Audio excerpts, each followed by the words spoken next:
gonna remember this song, who did that for us all, because of the love in this lit. I can't even tell you without this grace and without this love we're breathing. Upon all the sin we committed, upon all the fake contribution, upon all the hate and the brethren, man, upon all the lies that I'm telling. Yo, in trials and tribulation, hit the thing, no matter the situation you were in, the awesome amazing blessing, yeah, I'm kidding. Show me the one you believe, and I will show you the truth, I'm a king. Psalm chapter 1 of 3, praise the Lord, my soul and within. I'm trying, Stephen. Thank you, baby. I'm trying. Good morning, everybody. Let's get it going, y'all. Breathe it in, y'all. Breathe it in, y'all. Yes. Hey, Grace. Long time no see, baby. I see you done got your lives going back, honey. Incredible, how dependable. Our God is inflexible. Immeasurable, He's credible. It's not just historical. It's symbolical, essential, really. A mystical interpretation of love and logical. Like who loves a guy who's meant to die in hell, but now she's back in the only one. That I am is the only one that we're missing from. But we will fight by what you think I do. Stand up like a body, don't see. Just clear up the mud darkness. We cease to fear us. We go back on our knees. He hears us, someone slugging, we're happy to spare us.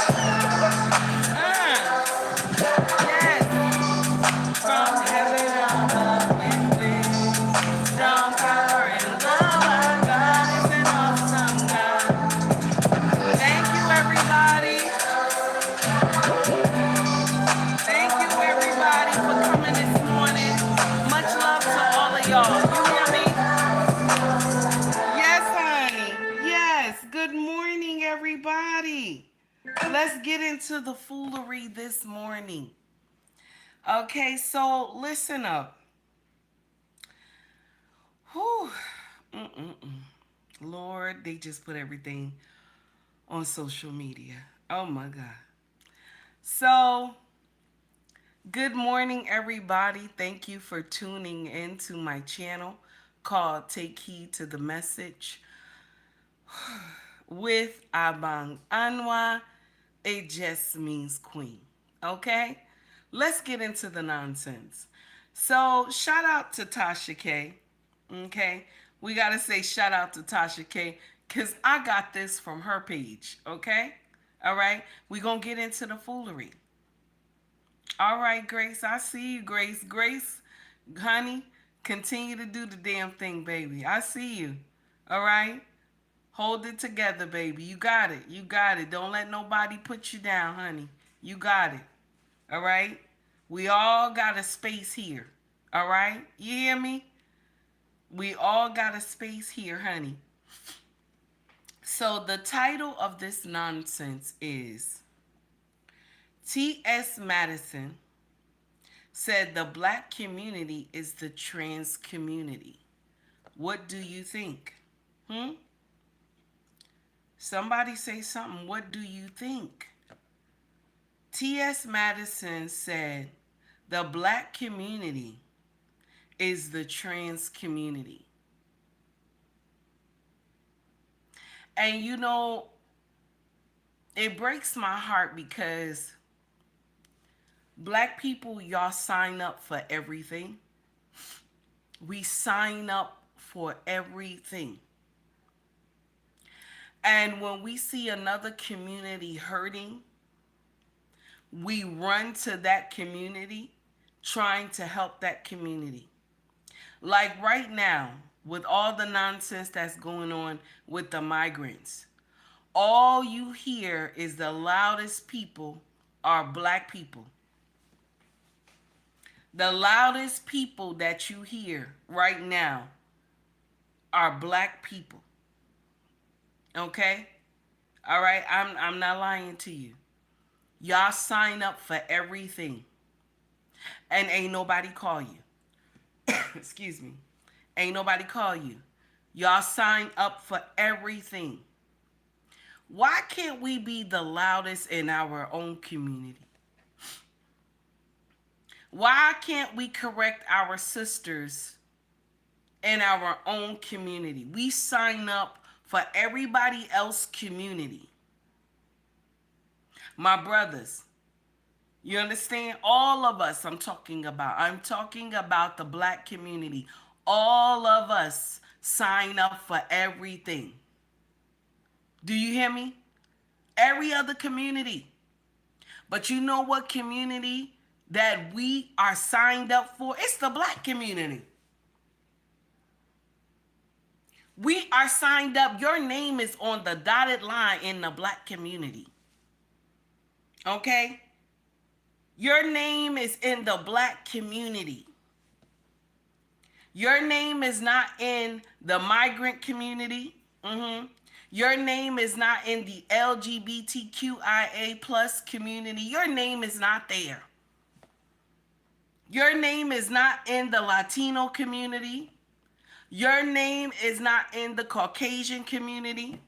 Your name is in the black community. And if we want to get gangster, okay, we want to get a little gangster, okay, we going to say FBA, okay, because that's what they using us now. They saying that for us now, FBAs. So this is the community that you're signed up for. Hey, Shay, what's going on, baby? Skinny, I see you. How you doing, honey? You're signed up for that community. We are not signed up for everybody else community. Sister 1973, what's up, baby? This is the uncomfortable truth. We sign up for everybody else community except our own, while our own is in shambles. When we got so many baby daddies out here, got so many baby mamas out here, our children are not being talked to properly. Our children are not being raised properly. And I'm not sitting up here saying I'm the perfect parent. You know what I'm saying? I'm not. I'm not sitting up here saying me and my husband are the perfect parents. But our kids know that we crazy. You know what I'm saying? Like, you do some nonsense, it's going to be a problem. You know what I'm saying? We sign up for every foolery. Okay?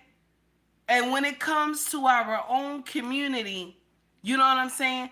All the other races turn around and laugh at us. Like right now, who signed y'all up to help to defend the migrants? Like right now, who signed y'all up to defend the migrants? Who did that?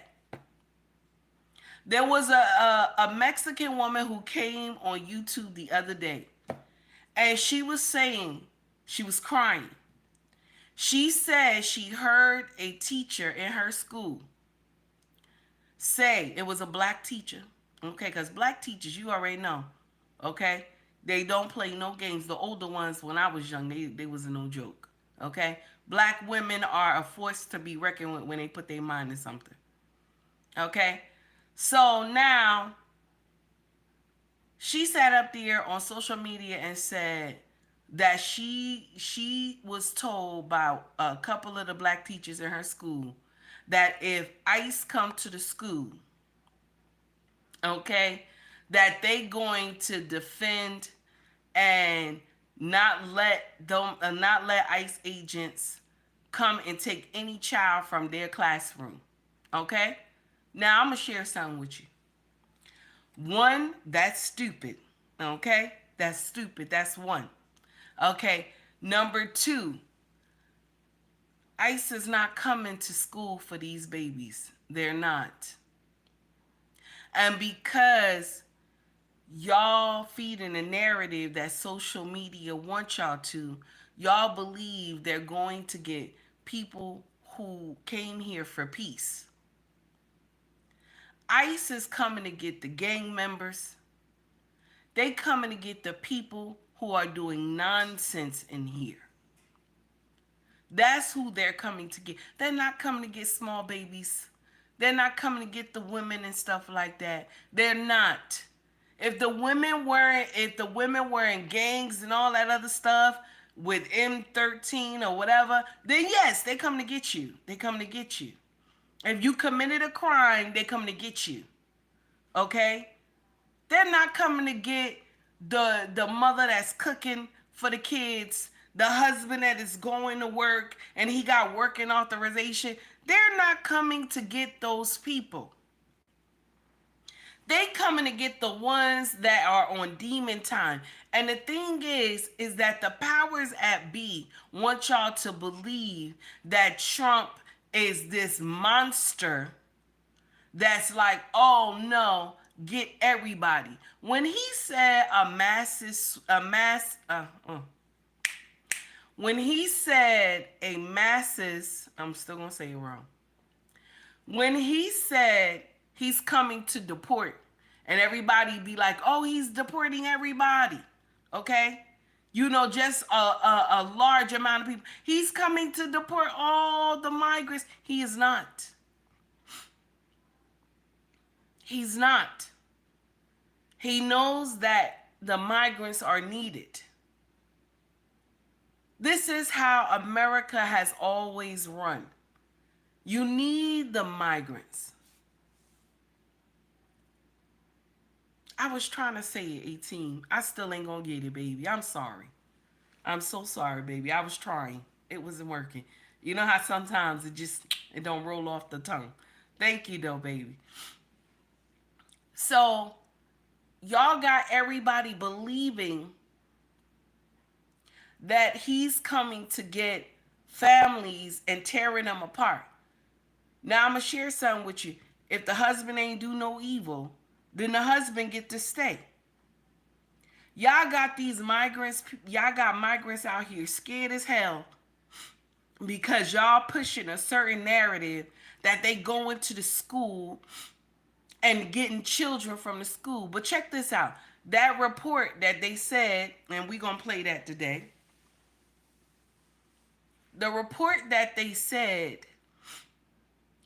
that ICE went to the school, it was not ICE, it was Secret Service.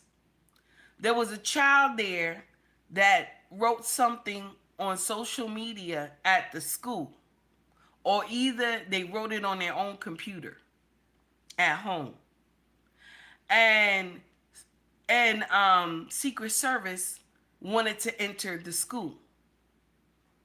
They wanted to see what was going on, okay? Because they have to check out every, threat against the president. That's their job. Now check this out. The principal was so foolish, okay? When the Secret Service gave his business card to the principal, the principal assumed it was ISIS. Not ISIS, I'm sorry. I'm saying ISIS. Where am I getting that from? The principal assumed it was ICE. Okay? So now, instead of him checking the card, okay? Because remember, all of them are under Homeland Security. All of them are under Homeland. All of them. Homeland Security. All of them are under it. Under this umbrella. Every last one of them. That's what all of it says. All of it says. Every branch of the government that deals with, okay, you got FBI, Secret Service, you got Customs, all of them, ICE, all of them are under one branch. Homeland. Okay? So now, the principal didn't read the card. He goes on the news and says it was ICE. Okay? And then the Secret Service had to come out and correct them. The Secret Service had to come out and say, no, it wasn't. Y'all scaring the hell out of these people. The thing is that the ones that were let into the country that have done nonsense, these are the ones Trump is trying to get out of here. These people are molesting, they're R-wording Americans, and they get that catch and release nonsense. They get a catch and release. When they do nonsense here on our own soil, they get a catch and release. And Trump is tired. This is why. And I'm not here trying to defend nothing that the president has done. I'm not. I'm not. But I will never shy away from, I told y'all, I like my wolf nasty and greasy, okay? Yes, let Trump stay just like that. Because American people have been dog walked for 4 years. They have been dog walked for 4 years under Biden. Biden had let everybody and their mama in here and drain resources that belong to the American people. It's so nasty that North Carolina is not even fixed yet. It's so nasty that California think the shit that they done was correct. They think the shit that they done was correct. And then you see Karen up there trying to battle it out with Trump up there. I know y'all saw that. And somebody on the left side of her snatched that mic. I don't know who it was, but shout out to you, my brother, because I'm going to share something with you. And when I say my brother, I don't care what color you are. Shout out to you, my brother, because she would have messed up the money that need to come to California. Okay? She would have messed up the money that need to come to California, running her mouth. I'm sorry. You and Gavin did some nonsense. And Gavin wasn't even there in the hot seat. He wasn't even at the round table. He said, no, let me hurry up and meet him at the airport because I don't want to be embarrassed. And he left you sitting at the hot seat. Now back to the story at hand. I just want to say this to y'all. Black people, you sign up for everything. Everything, even when nobody has called you. That's why people can pull us into foolery at any time. And for T.S. Madison to say the black community is the trans community, he's wrong. He is wrong to say that. That is not fair. When the trans community have all different colors of the rainbow. And for him to just land that on the black community, that's the problem. But you know what, black people, black women specifically, I blame you. I blame us.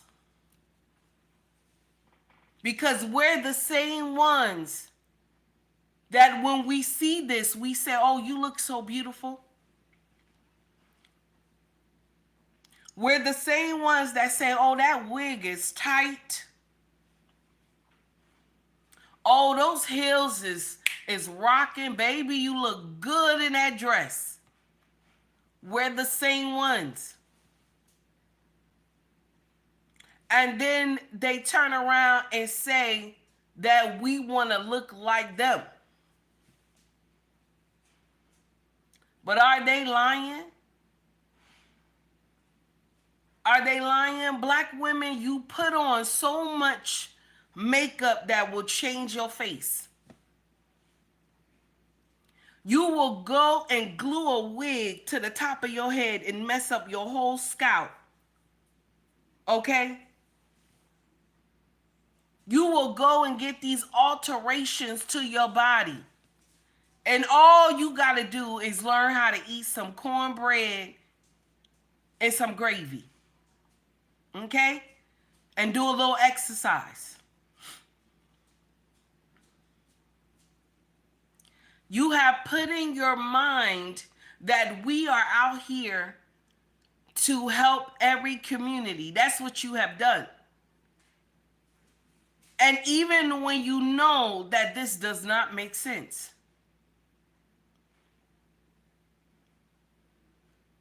We sign up for everybody fight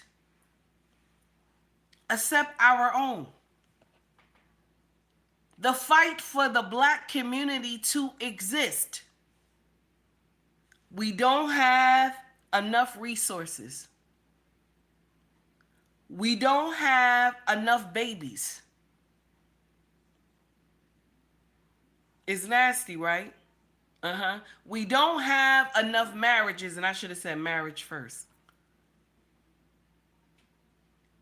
We don't have enough businesses. We don't have enough anything for you to go out and fight for other communities except your own.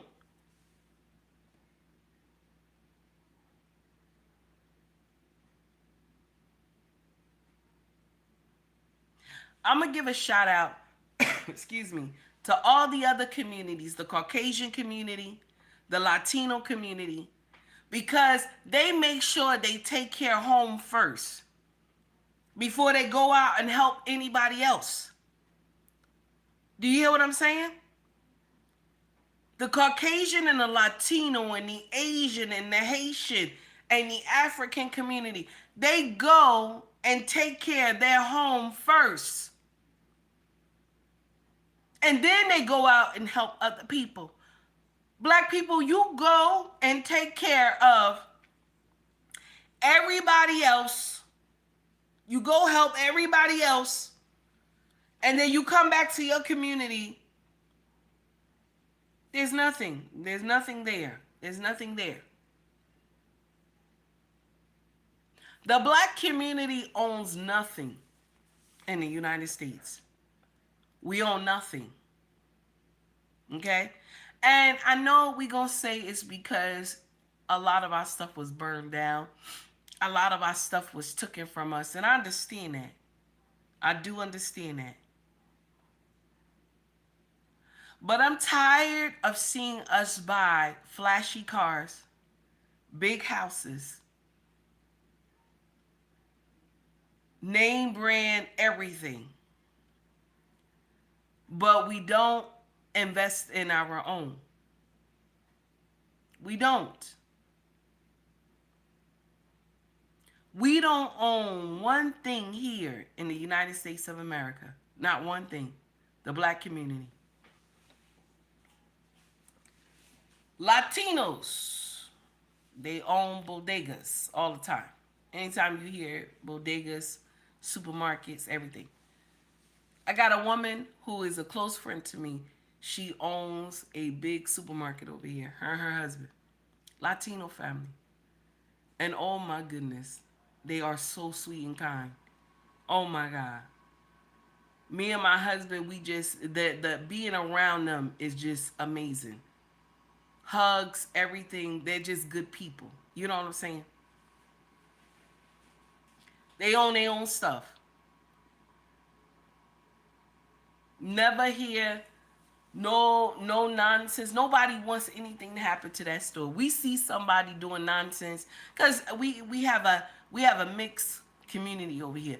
But if we see somebody doing nonsense in front of their grocery store, we say something. Everybody say something. You better get out of here. And anyway, our police is good over here. They don't play no games. You can't be doing nothing over here. Okay? Shout out to the police department. The thing is that all the other communities have everything. Asians, they got these Chinese stores. Y'all eating everything. You don't know what you're eating. Okay? Allegedly. I don't want to get sued. Okay? But everybody got everything. Except us.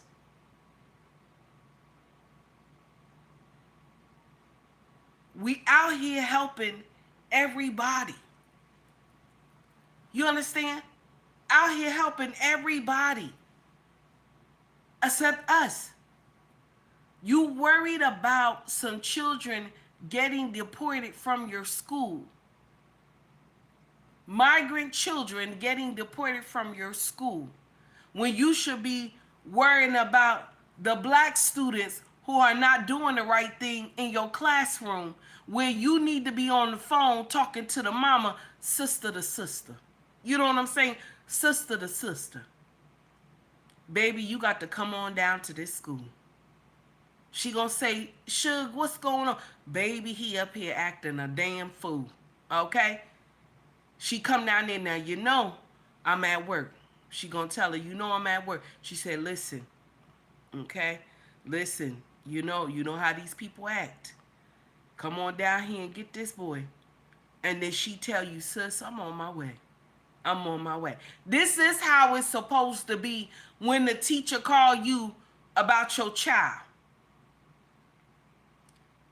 You hear me? And I don't care what color the teacher is, but this is what's supposed to happen when the teacher call you about your child. Not you screaming and going off on the teacher. Especially when it's a black sister calling you about your baby.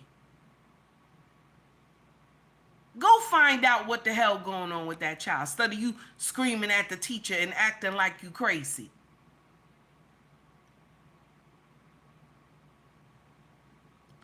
We need to worry about our own community. Our community is dying. Our community is dying, and it's not because people are going outside the race. It's because we don't have enough children.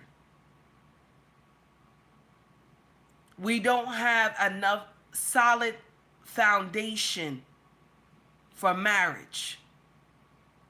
That's first and foremost. Nobody wants to have a king at the helm, but you want to have babies and babies and babies and babies. But there's nobody at the helm to guide the family.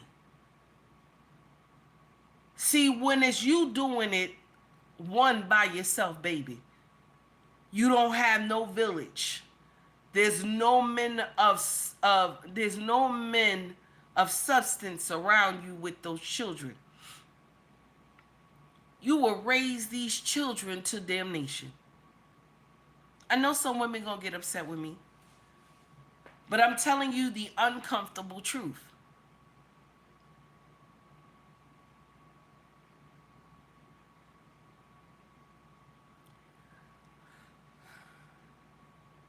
Our community needs so many things, and I'm not even talking about money.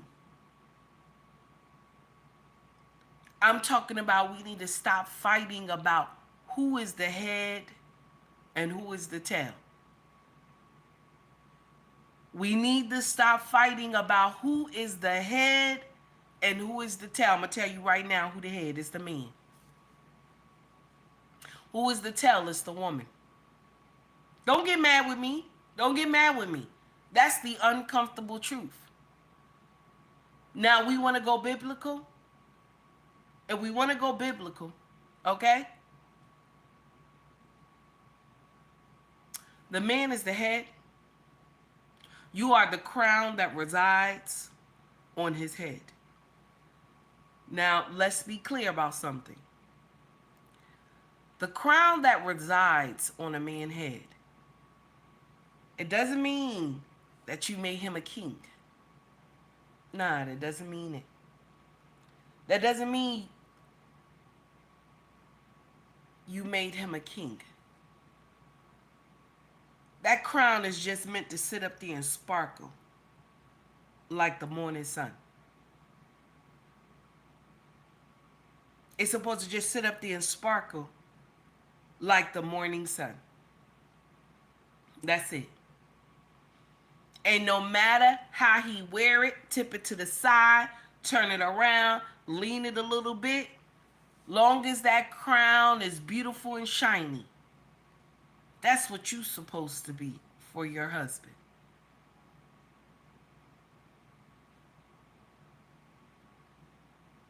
"1973 said the man is so ordered by Yah." Ooh, that's nasty. Now, I told you about coming in here telling the truth. Did I not? I don't know. I don't know. Did I not tell you not to come in here and tell the truth like that, Sister 1973? Okay? I want to say Yahweh. I want to say his name, his full name. I want to say Yahweh. The man is ordered. The man is so ordered by Yahweh. All right now. All right now. Now, Grace gave for the $5 super chat. Pass the collection plate. I love you, my sister. My sister, I love you too. I love you too. Thank you for the $5 super chat, honey. Thank you for the $5 super chat, baby. I appreciate you. I appreciate you because you ain't had to, but you did. And I'm thankful. If you like the content, please like and subscribe to the page if you feel the content. Baby, if you don't feel the content, please just scroll up. Just scroll up, baby. You don't have to watch me. You don't have to watch me. I don't listen. You don't have to watch me, baby, if you don't like the content. You gotta check that pH balance, baby. That's for you, Grace. That's the new song now when everybody give a cash app or a super chat, baby. That's the new song for everything. Yes, honey. How you like it? It's funny, right? Green Bean said, don't wear it out. Don't wear the song out. I got to wear the song out. Yes. I got to wear the song out. Something is off. Something is off, baby. Something ain't right. Something ain't right, honey. Something is in the air tonight. Something in the air tonight, baby. Something smells fishy. Something smells fishy. And we ain't eating fish. And we ain't eating fish. Now that's terrible. Now that's terrible. Oh my goodness. Sister 1973 said for the $4.99 super chat, don't hate the player, hate the game. Now listen. Excuse me, y'all. Now, Sister 1973, okay? Listen, I don't have time. Today's Sunday. Today is Sunday. I don't know what is going on with you today. I don't understand it. I done already said to you that this is too much. You know, you telling the truth too much. I see you in the chat. I know you know that I see you now. I know you know I see you. You gotta check that pH balance, baby. I'm tired. I don't know how you got the wrench. Somebody come in here and say something. Come on now. 1973, listen. Listen, okay? Listen, and she talking more. Listen.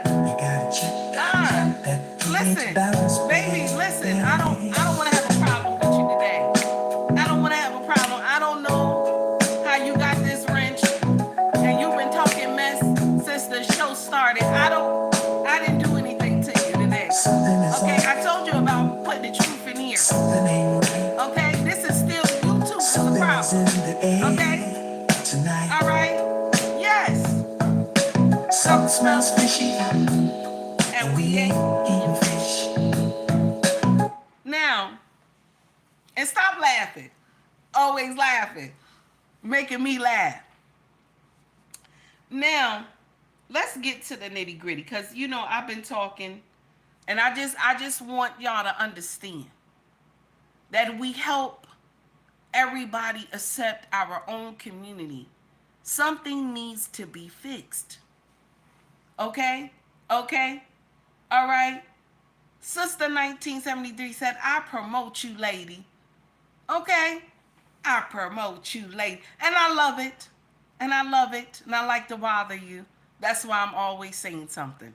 To all y'all. You know I like to bother all of y'all. Please let's act like y'all understand. I like to bother every last one of y'all. My regulars. Yes, I do. Shay, listen, Shay. Shay now. Listen, Shay. Okay? Shay, now I saw what you wrote at the end of the show. I saw what you wrote. You said your husband see a change in you since you've been watching my stuff. Now, Shay, I'm a troublemaker. I hope you ain't doing nothing crazy. I hope you ain't doing nothing crazy to your nice husband. Okay? Don't do nothing crazy. Don't be biting him and stuff like that. Okay? Don't bite him. Okay? Because I'll be doing that crazy stuff. Don't bite him. Don't bite him, Shay. Okay? All right? Don't take everything that I say. Don't take everything. I don't want anybody to say, he told me to be abusing my husband.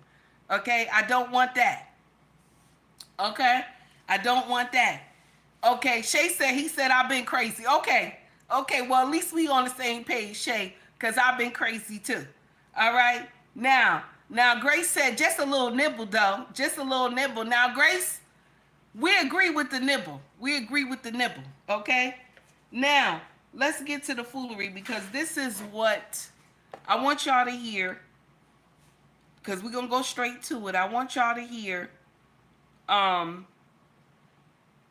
this was broken down, okay? Shout out to Tasha K. T.S. Madison had said this. Let's get to the foolery. Here we go. Donald Trump saying, listen, there's only two genders. What does that mean to you? How do you feel about that when you heard that? Well, you know, it didn't bother me because I'm one gender, honey, and that's trans, okay? And at the beginning, middle, and end of the day, you can put legal sanctions on anything. You can never, ever change anybody's identity. You have the right to identify exactly however you choose to identify, always. I love that. So now what about DEI, which also affects, like I think a lot of people think it's like about a black and white thing, but it also affects the trans community. Can we getting rid of that? Well, here's the thing. The trans community is the black community. How can we separate the two? So it's one and the DEI same. affects all of us. Anytime that somebody is working against any marginalized group of people or minority, it affects everybody. No matter the sex, gender, race. If it's a minority, it affects. Hey, what's in that bag? So, that's what T.S. Madison said. Let's hear it one more time. Let's hear it one more time. Here we go.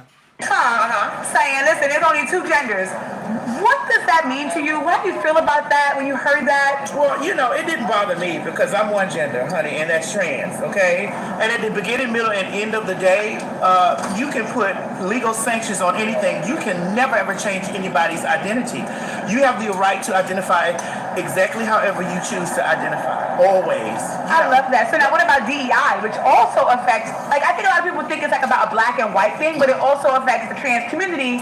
Can we getting rid of that? Well, here's the thing. The trans community is the black community. How can we separate the two? So it's one and the DEI same. affects all of us. Anytime that somebody is working against any marginalized group of people or minority, it affects everybody. No matter the sex, gender, race. If it's a minority, it affects. Hey, what's in that? So, the black community is the trans community. Do you believe that? Do you believe that? Now, Mr. Contractor, I saw what you put in here. Shout out to you, sir. I like that. Do you believe the black community is the trans community? This is the problem a lot of the brothers was talking about way back when. And now it has come to fruition. Now it has come to the head. Because when you have T.S. Madison out here saying that the black community is the trans community, and so making their fight our fight. Because you want to know why? Black women, we signed up for their fight. Black women, we have signed up for the Latino fight. We have signed up for the Caucasian woman fight. We have signed up for the Asian woman fight. Has any one of these group of women signed up for the black woman fight?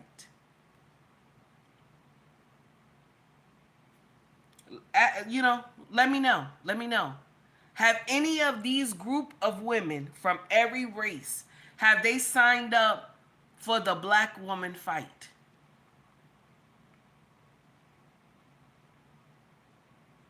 They have not. Nobody. Nobody has. You want to know why, my sisters? Because you have not taken care of your own home. You have not. You have not taken care of your own home. If you like the content, please like and subscribe to the page. Also donate to the page as well. Now, I got 107 people in my chat this morning. Usually I have more. But I got 107 people in the chat.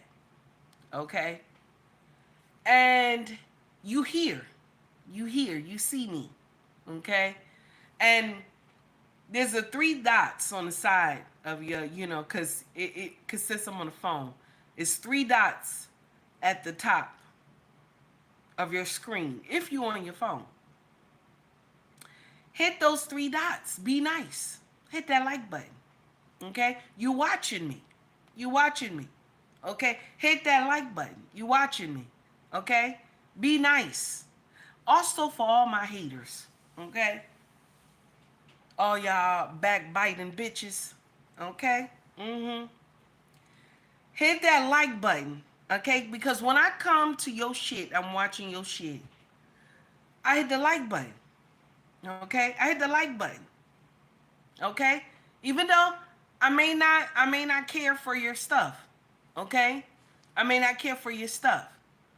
Okay? I don't want to say I may not care for your stuff. I may not care for you.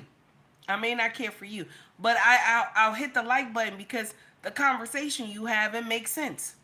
Okay? The conversation you have, it makes sense. Be nice. When I go to your stuff, I hit the like button.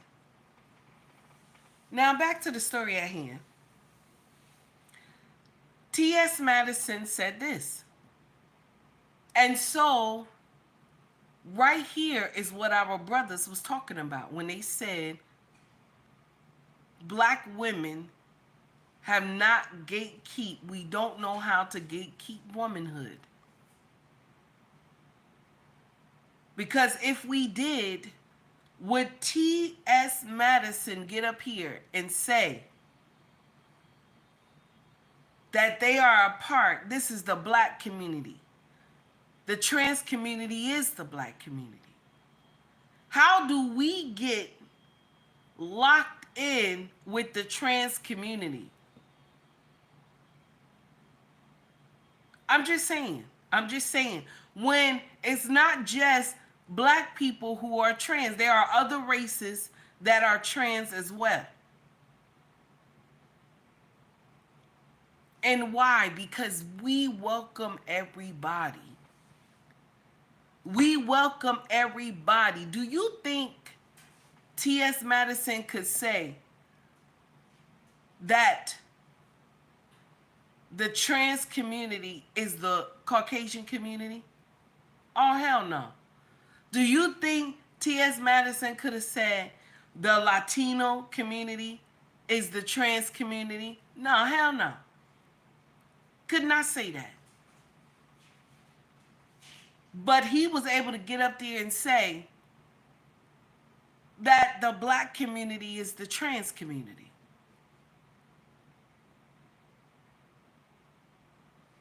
My sisters and brothers, I want you to understand something. Because you have not done your job, okay? Because you have not done your job. This is why we in the mess that we are in.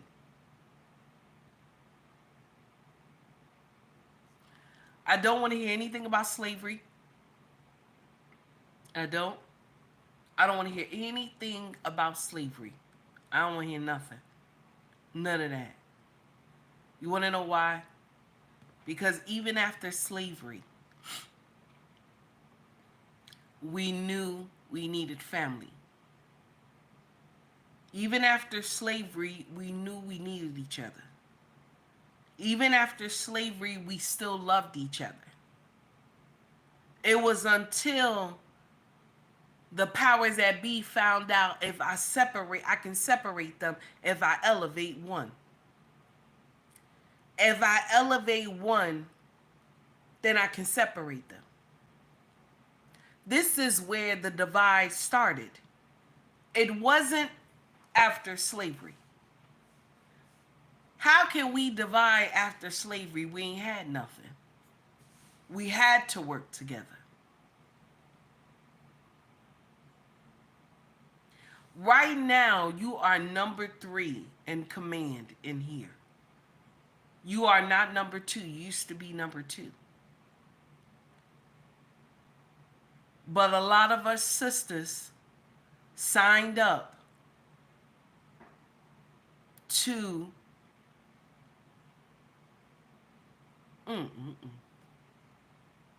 A lot of us sisters signed up to put our blood on a bloody altar. And so now we became number 3 in here.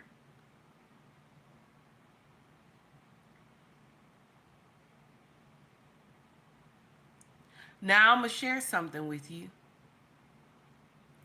I'm tired of everybody else saying, well, we just like the black community.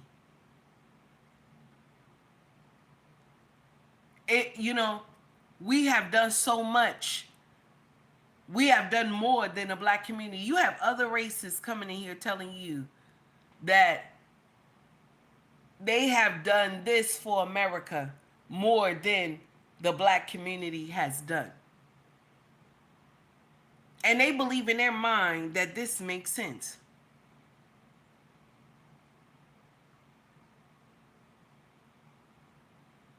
And black people, I'm going to share something with you. We have done this to ourselves. We have done this to ourselves. Because when things started changing with amendments, right? This is the time when we should have been out there marching. When the 14th Amendment started changing, this should have been around the time when we should have started marching. No hate at Wong King Ark. No hate at that gentleman, because it was him that made the 14th Amendment change. But when the 14th Amendment was written, it was actually for the slaves, black American people, black people. That's what the 14th Amendment was for. It was for us. Because after the 13th Amendment was done, then they came out here with the black codes. And then the black codes were nonsense. And so here we go with the 14th Amendment, thinking that would help. And then it turned around and opened up the floodgates for everybody after Wong King Ark, when he came into play with the Supreme Court. And the Supreme Court came out here and said, no, it is not. The Supreme Court came out here and said, wait a minute now. Just because the mother and father wasn't born here, he was born here. That makes him an American citizen. But in the original text, that didn't say that. But they changed it. And this is why the floodgates are open for everybody. This is the time where y'all should have been out there marching. This is the time. But we opened up the floodgates for everybody. We put everybody under the black community. And then once they get everything they need out of the black community, okay? Once they get that leg up out of everything they need from the black community, they come out of the umbrella. And then they go build their own dynasty with their own people. And then they act like they don't know us no more.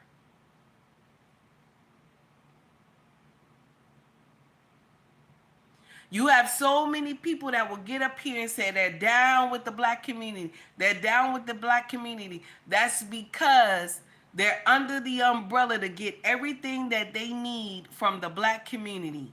And then once they have rose to the top, they act like they don't know you no more.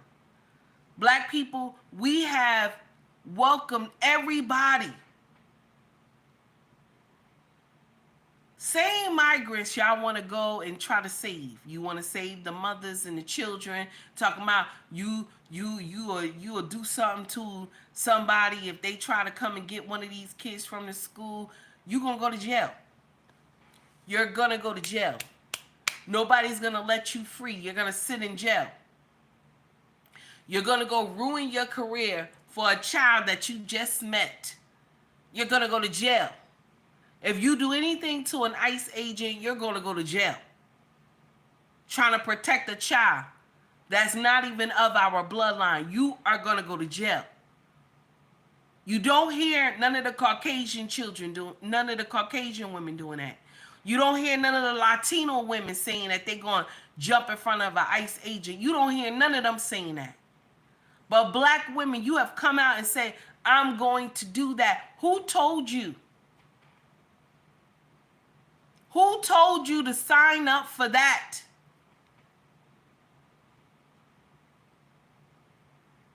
Who said that? Excuse me. Nobody told you to do that. And then we'll see it all over the news. A black teacher were trying to protect a migrant child from ICE trying to take the child. Knowing doggone well, ICE ain't coming to get no kids. They not. Y'all talking cray-cray. They coming to get the criminals.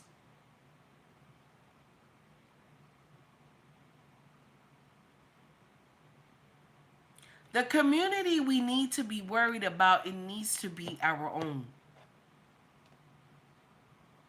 It needs to be our own community. And I'm not hating on no other community because, listen, at the end of the day, we all Americans in here.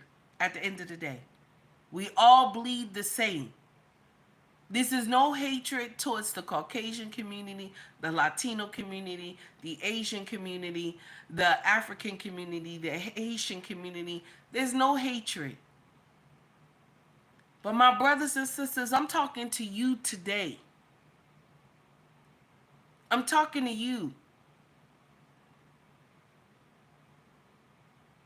We sign up for everybody fight except our own. We let backbiting preachers come up in here and swindle us. We let backbite activists come in here and swindle us. We let everybody come in here and swindle us under the disguise of saying black power. I keep telling y'all how we can change the community, but nobody listens to me. I keep telling y'all how we can change the community. It starts in your home. That's how you change your community. It starts in your home.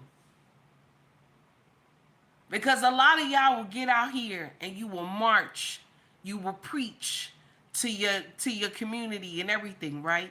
You will get out here and march, preach, do all this stuff for your community, but your home be in shambles. Good morning, Mr. He said, how are you? Wonderful show yesterday, my brother. As always.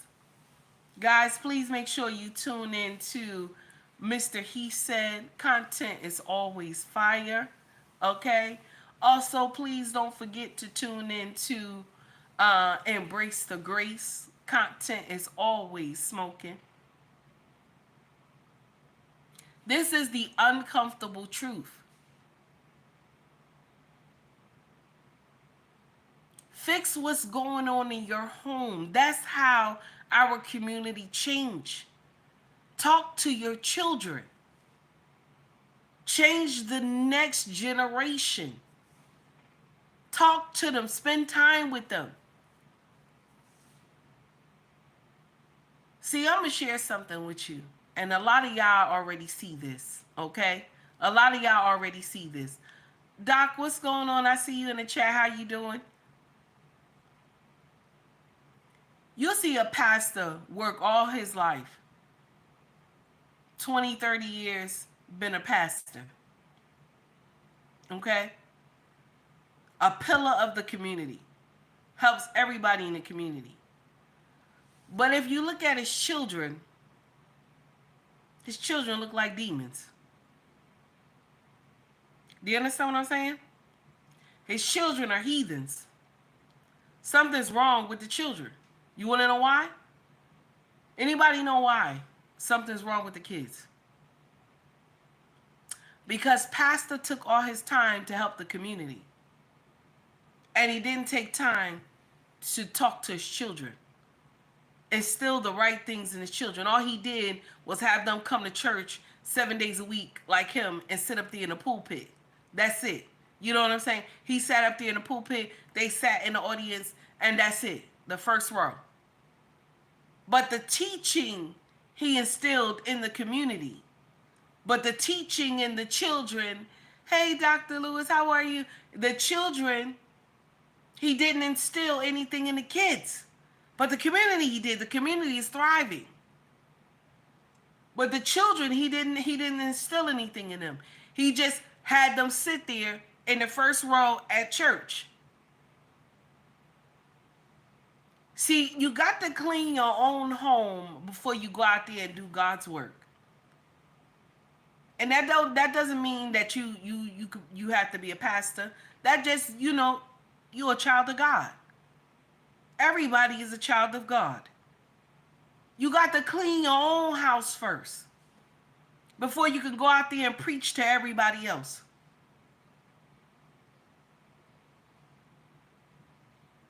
When I say to you that I talk to our children about worldly issues and things what's going on, and I say to y'all make sure y'all do it, that I'm doing it. I'm doing it. When I tell you be affectionate to your husband, when I tell you make love to your husband on a regular, when I tell you to be kind to your husband, I'm doing it. I'm telling you to do it. When I tell you be respectful to your husband, when I tell you stop listening to your girlfriends out in the street, I'm doing the same. I'm doing the same thing. I'm listening and being respectful to my husband. I'm not listening to women out in the street. So I'm doing it. So I'm telling you, you do it.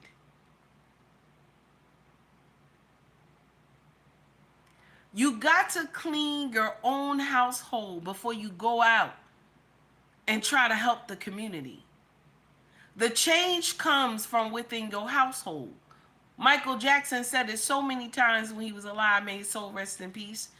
He says it starts with the man in the mirror.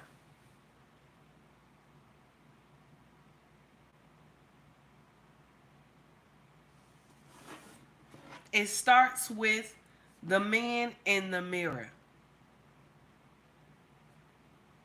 That's only how the community can change. Let's stop having these backbite pastors, these charlatans, harlots,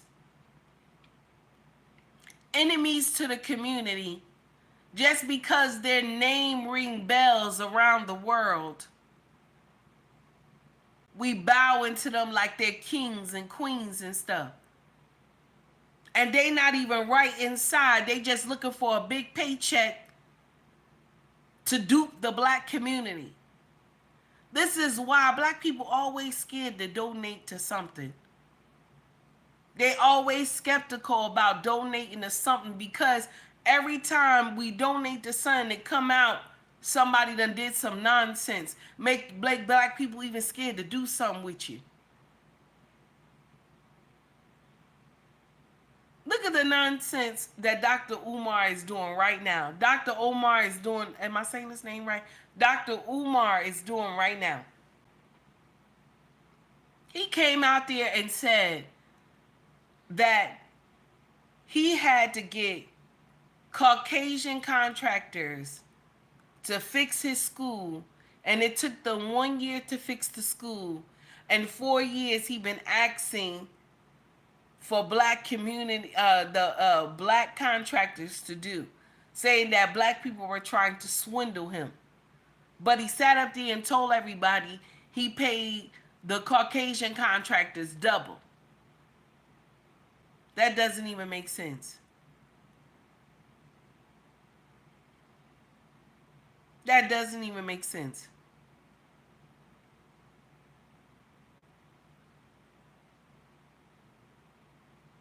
After you done got all the money that got donated to the school was because of black people.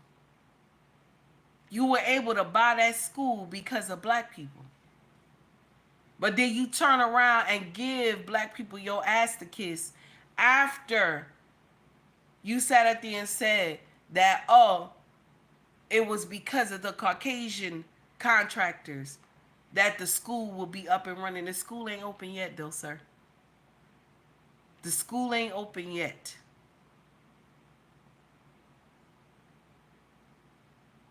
Black people, y'all got to work on your home first. In order for us to be trying to donate to other things, baby, y'all got to work on your home first. We are still at letter A and B. We have not even gotten down the alphabet like all the other cultures. And I keep telling y'all this, we still don't know if we need each other. We still on A and B. We have not even gotten to C. We have not gotten to C.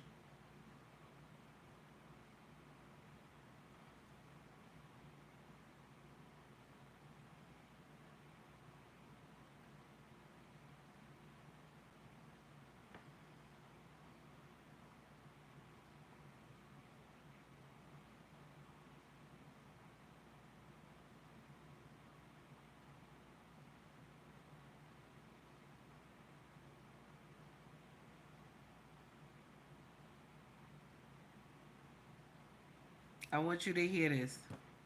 Shout out to Tasha K one more time. When I heard this video, I was like, this is so true. This is so true. And only why it's so true when people mention black people.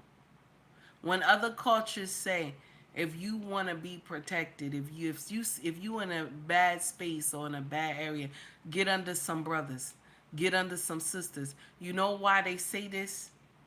It's because we are the originals. That's why they always say that. But after they get with their own kind, they don't remember how black people helped them. And black people, we have to stop letting people sit under our umbrella. We have to stop letting black people, we have to stop letting other races sit under our umbrella of protection.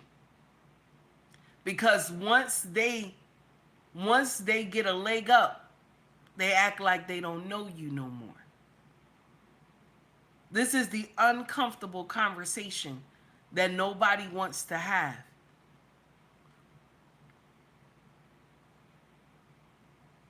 We let everybody come under our umbrella. Everybody. And they will sit under us. We will give them the black card. They will make so much money under our culture. And then once they have made all the money they can, they will turn around and say, oh, I did it all on my own. You know what I'm saying? It was my talent that got me there, baby. It was my talent. It was my swagger that got me there. Not knowing this person was hiding under the umbrella of the black community. And the black community was feeding his dream. And then when he got big enough and started getting under his own people, he act like he don't know black people no more. Okay? I want y'all to hear what this man said. This is a Afghan. This is a Afghanistan man. Okay? I want you to hear what he said. Check this out. Mother told me and my siblings when we were young kids. I remember it was when my older brother started secondary school. It was a big deal. My older brother going off to the big boy school. And my mum sat us down. She said, if you're ever in trouble out there in the real world, look for a black woman. My mum said this. My mum was raised in this country from the age of 6, the UK. She said, look for a black woman. She said, anywhere in the world, a black woman will help you. She was never wrong. She was never wrong. But like, it's incredible that my mother said that. And I don't know what my mum went through. But I remember seeing photos of my mum in school when she was in high school and stuff. And like, she had loads of black friends and stuff, and they were all black women. So she obviously felt some protection. And growing up for me, I noticed in my school, it was a very predominantly white school, the black teachers looked out for me. I had a black Jamaican teacher called Mrs. Forrester. She looked out for me. But even outside of school, when I started growing out my hair, it was a black woman that taught me how to look after my curls, what products to use. I am trying to make a point here, and it's that black women get treated the worst, by the medical field, by the education field, by the police, by everything. Yet they're the ones that give the most love. We don't give credit where credit is due. We really don't. And thank you to especially thank you to the Jamaican community, because there was this Jamaican woman who helped my grandmother. And that's a different story. And just black women in general, thank you for everything you've done for me, for everything you've done for me. Let's put the wine down for us. Now I'm going to share something with you. People will get out here and they will make videos like that. They will get out here, they will make videos like that. Thank you to the black community. Thank you to black women. Thank you to black men. There's a video that a Caucasian woman made months ago where she said, she told her daughter, if you ever get lost, look for who? The little Caucasian girl said, a black man. Now she said, wait a minute, y'all, before y'all come run at me in the comment section. She said just like this. Then she stopped. She was about to, and a Caucasian brother came in the middle. And he said, wait a minute. Check this out. Why she telling her daughter this is because black men are the least, okay? They are the least likely to molest a child. All the other races will hurt this little girl. But a black man will find out who she belonged to. Ain't that nasty? I told y'all, my brothers, y'all 14% when it comes to stuff like that. Okay? Okay? It's bad. 14 is still bad. But the other races are in their 60s and 50s. 60s and 50s when it comes to the R word and molestation. Black men, you are 14% when it comes to that. It's bad. That number's still bad, but it ain't 50s and 60s. So that's why the Caucasian woman told her baby, if you get lost, you need to look for a black man so that they can get you home. Black men and women, you are the original. That's why when you see stuff that look demonic, it look crazy to you, you will speak against it because you're the original. Everybody else is copies of you, of your bloodline. Do you understand? Everybody else is copies of you. That's why every other race, when they trace their blood, it traced to us. When they trace their blood back, it traced to us. That's the uncomfortable truth that nobody wants to talk about. You are the original.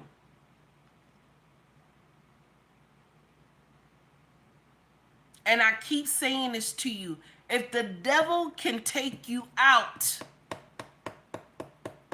do you hear me? If the devil can take you out, it's easy for him to destroy the copies. If the original is gone, it's easy for him to destroy the copies. This is why you gotta turn around and start working on your community. You gotta start working on your community. Marriage is down in our community. Love is down in our community. Of course, respect is down in our community. Baby making is down in our community.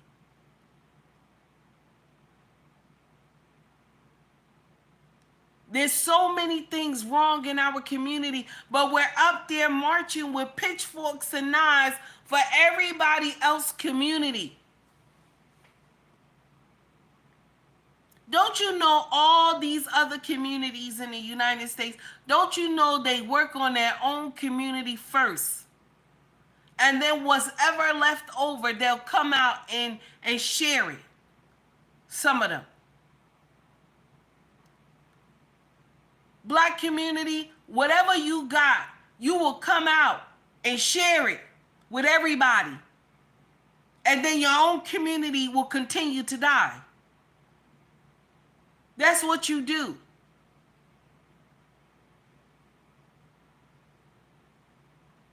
I'm not telling you to go and get out here and march for change. I'm not.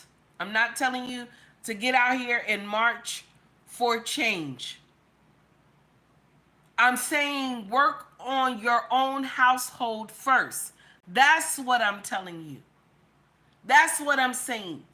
Do a mindset change in your own household.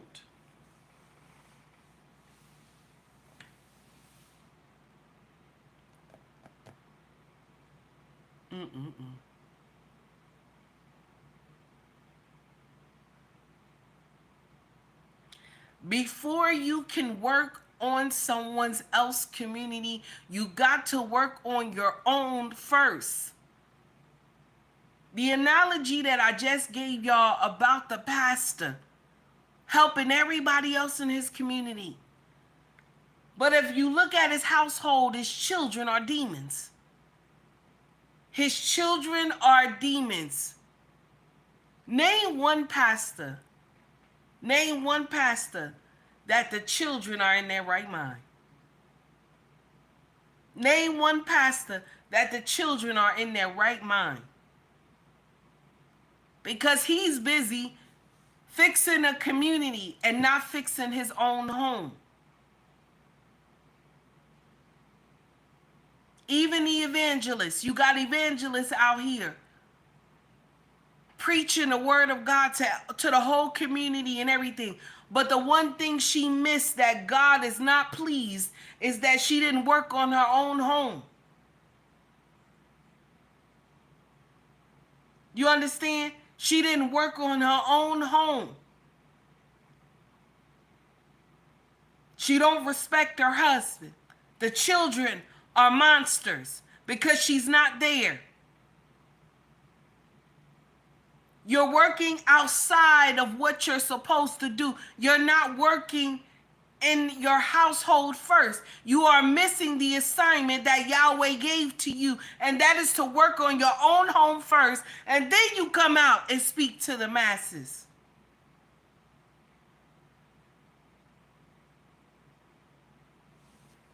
Sister 1973 says, Ephesians chapter 5:15.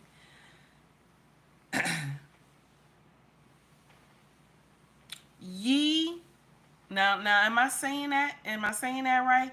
See then that ye walks. I'm not gonna say that word right. Not as a fools, but as wise. 1973, thank you, baby. I appreciate that. Morgan, thank you for the $2 super chat. I appreciate you.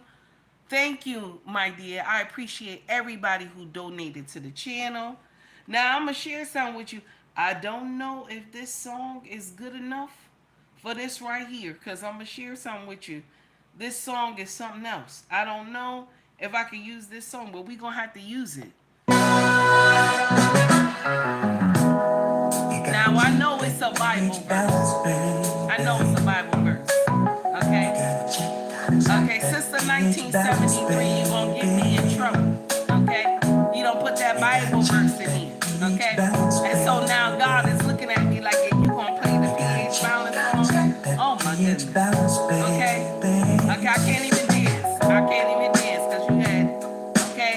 Okay, but thank you for the Bible verse, baby. I appreciate you. I appreciate you, though.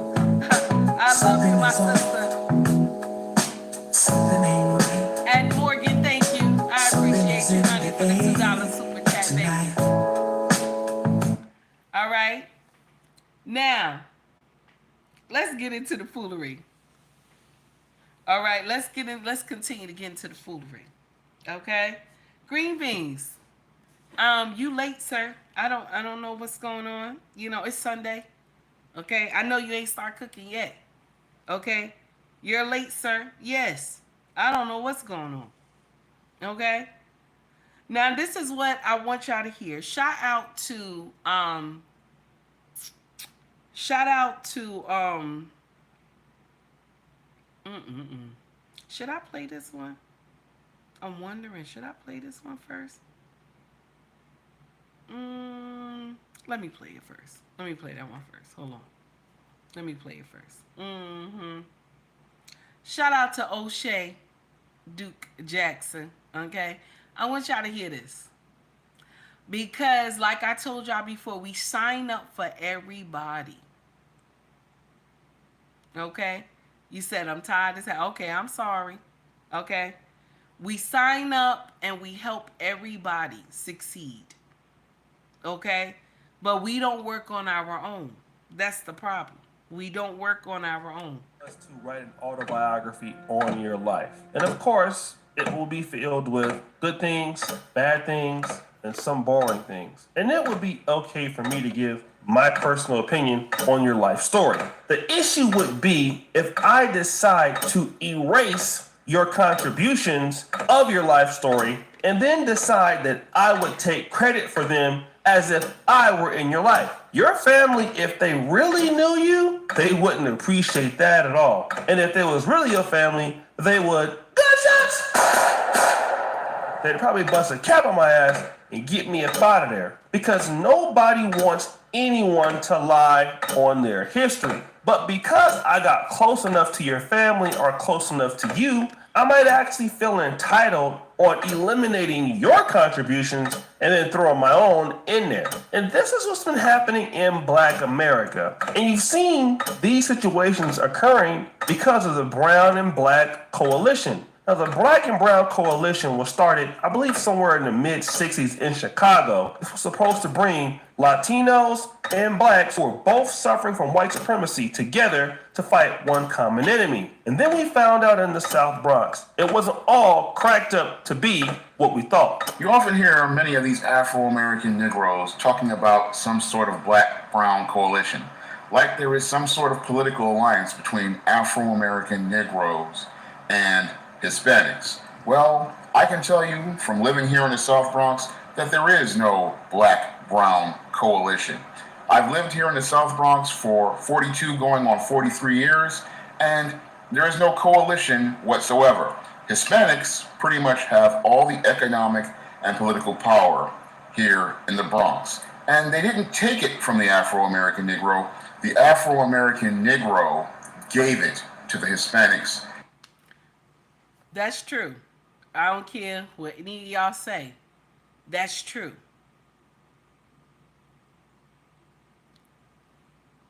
We give away so many things in our community and it tears up our community. This is the uncomfortable truth. And there's no shot at the Latinos. Take heed, love my Latino family. There's no shot at y'all. But this conversation today, I'm directly talking to my brothers and sisters. Because we put everybody under our umbrella. And then we turn around and get our ass handed back to us. Just like when you get in here, you're marching for the LGBTQIA+. And then they turn around and tell you that they look better than you as a woman. That they got bigger breasts than you. A bigger butt than you. Their skin is softer than yours.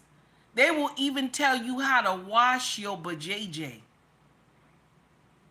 When an older Black woman is supposed to tell you how to wash that pussy.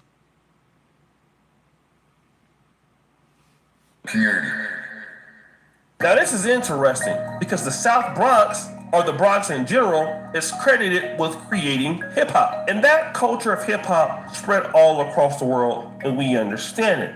Then Fat Joe basically said that Latinos did this. They've been like lately talking about Latinos wasn't in rap and this and this. These guys are delusional. We're from the Bronx, New York. It happens. And so when hip hop started, it's Latino and black, half and half. But they going at me because I'm like the only Spanish dude, like really with a big voice.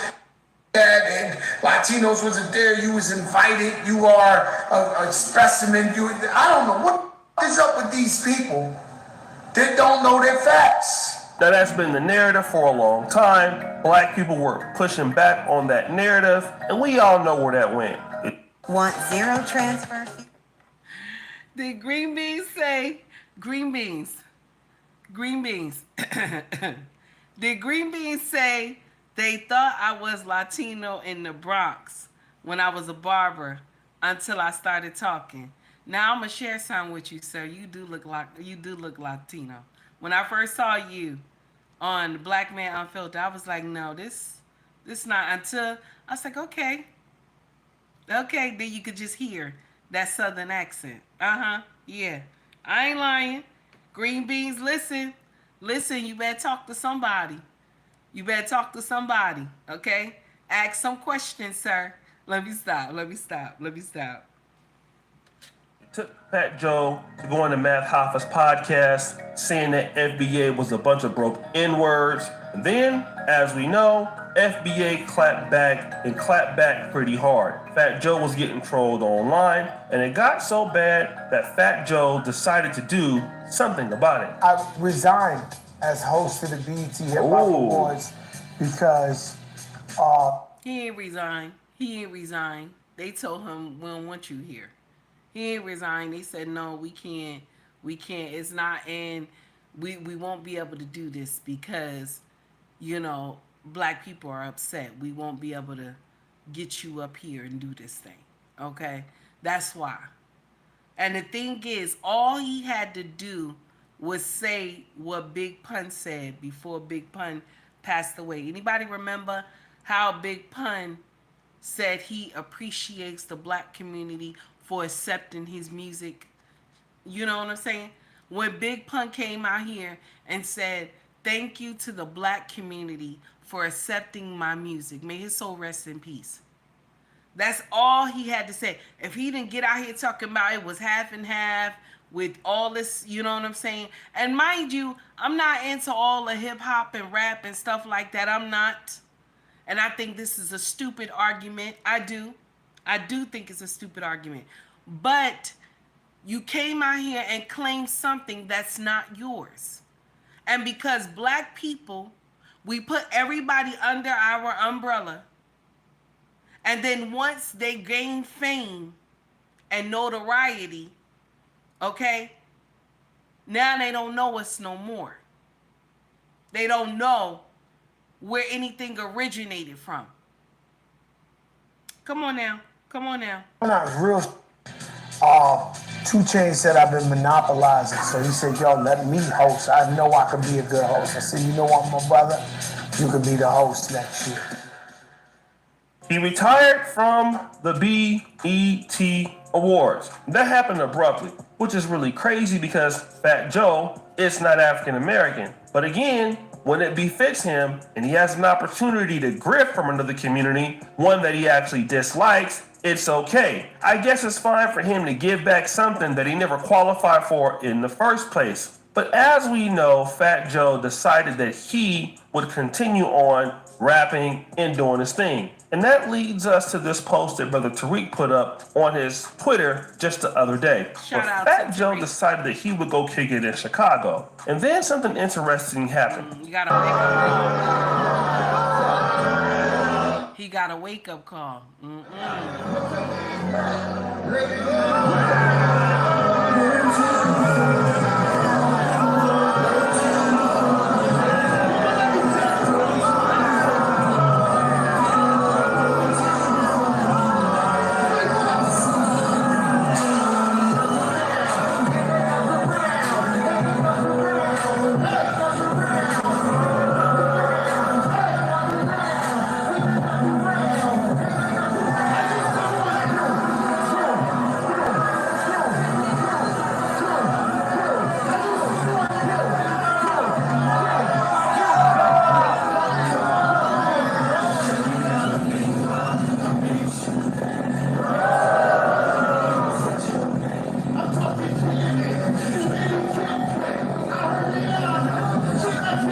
Fat Joe came on stage and got booed. People weighed in on the conversation with many different thoughts and ideas. Let's check out CeCe Freeman. Were they born? And I'm going to stop O'Shea right there. I'm going to stop him right there. Shout out to O'Shea Duke Jackson. Brother content is always fire.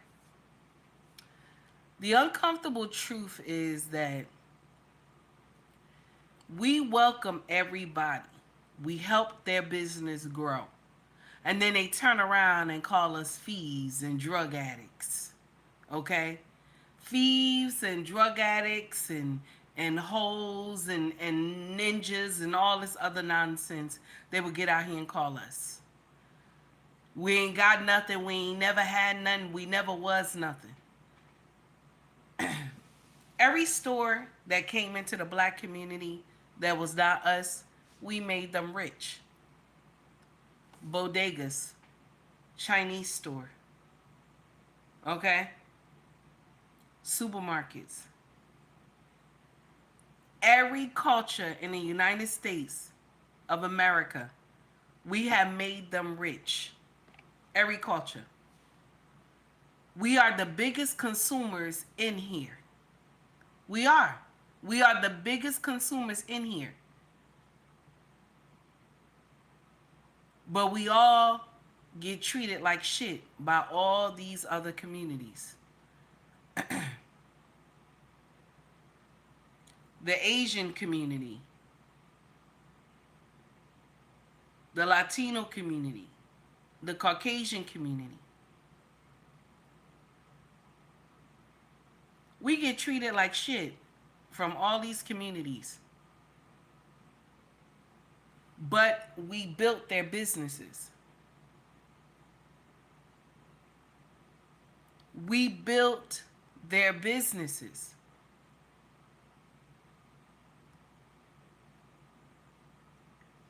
Fat Joe, he know what he said. He know what he was saying was wrong. But he was, Fat Joe likes to get up here and ad-lib stuff. Like he'll say a story that was from back in the day and he'll add more nonsense to it.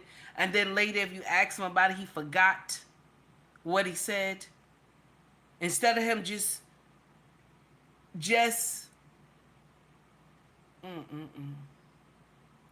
instead of him just coming out and paying homage to the black community, because nobody in his culture was listening to his music.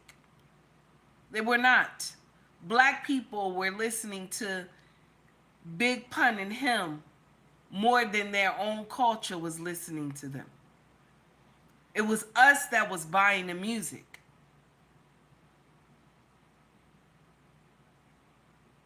How do you think Chinese restaurants begin to monopolize? How do you think the way that they live well is because of us? We eat their food. And Lord knows what they put in there.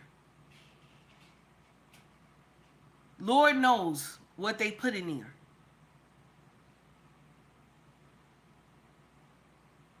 A lot of these cultures survive because of us. All of them are here because of us. But yet when they get here, they'll tell you, black people lazy. Black people don't never want to do nothing. They can't never get out here and find something. Now I'm going to share something with you. Only people who should be talking like that is us amongst each other. We should be get your ass up and get something to do. Get your ass up and get something to do. Get the hell off this corner. We should be up here talking to each other like that. But people who are here because of us, and when I'm not talking about the Caucasian people, we're not talking about the Caucasian people. I'm talking about all the other races that are here. You are here because of us. The things that happen to you with your businesses, the things that you have coming to America is because of us. Because black people, you have been asleep for too long. You have been asleep for too long. The things that you are supposed to get, you have been asleep. And so everybody else that can come here on a plane, everybody else that can come here through the border is coming to get your blessing. It's coming to get what your ancestors died for. That's the uncomfortable truth.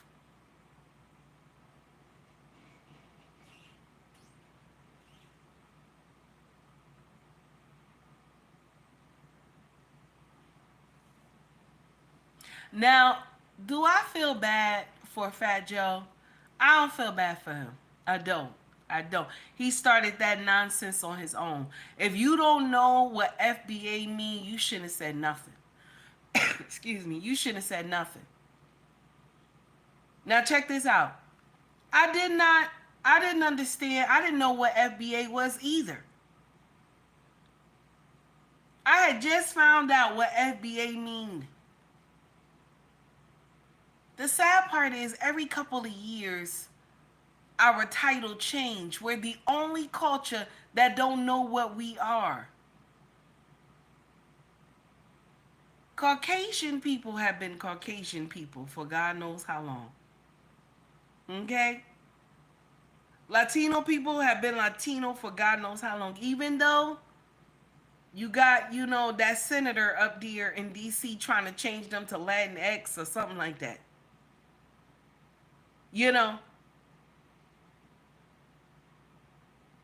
We're the only ones that don't know who we are.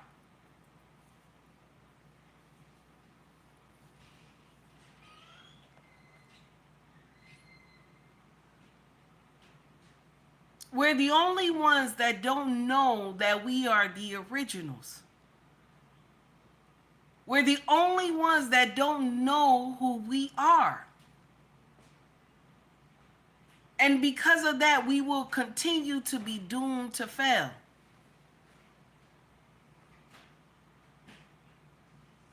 Now, I know if we want to go biblical, this is already written. If we want to go biblical. But at the same time, Yahweh said that some will be saved and some will not. Am I right? I hope I'm saying that correctly. Some will hear my voice and some will not.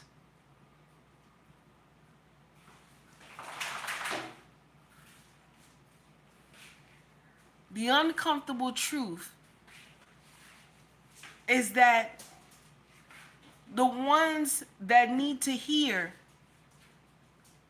we got to work on our own home. The ones who want to hear Yahweh, you got to work on your own home. That's how you change the community. Running out here marching with pitchforks and knives, it doesn't change the community. It doesn't do anything for the community.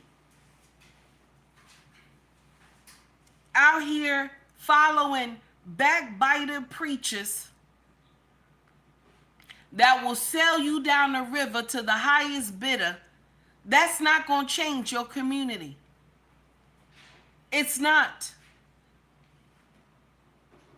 You out here jumping around for this man who don't give two damns about you, but went up there and collected all this money from Kamala Harris.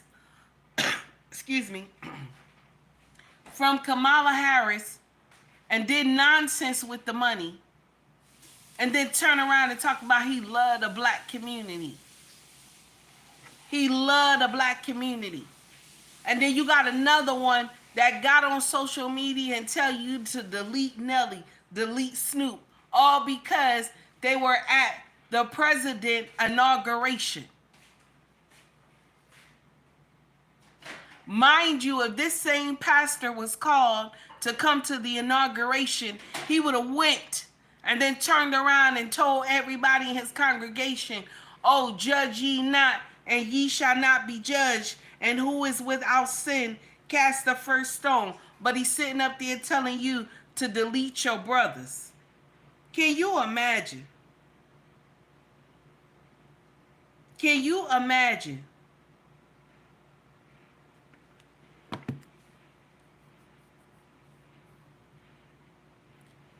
All I'm trying to say, and I know I'm jumping all over the place, but all I'm trying to say is that you have to work on your own home first before you go out and try to save the masses. You got to work on your own bloodline first. Talk to your children. Respect your husband. My brothers, same way. You already know. My brothers with the king mindset, nobody has to tell you this. You already know how to handle your business. The sad part is we help everybody else accept ourselves.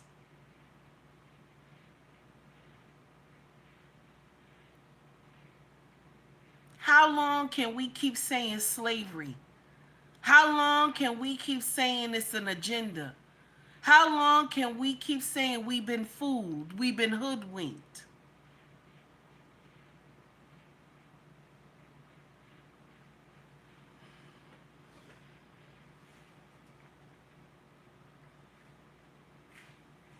Now, we're going to go to a little something. Is a little different, but it's still in the realm of family. And when I say we don't pay attention to our home, we out here worried about everybody else and doing all types of nonsense. Okay?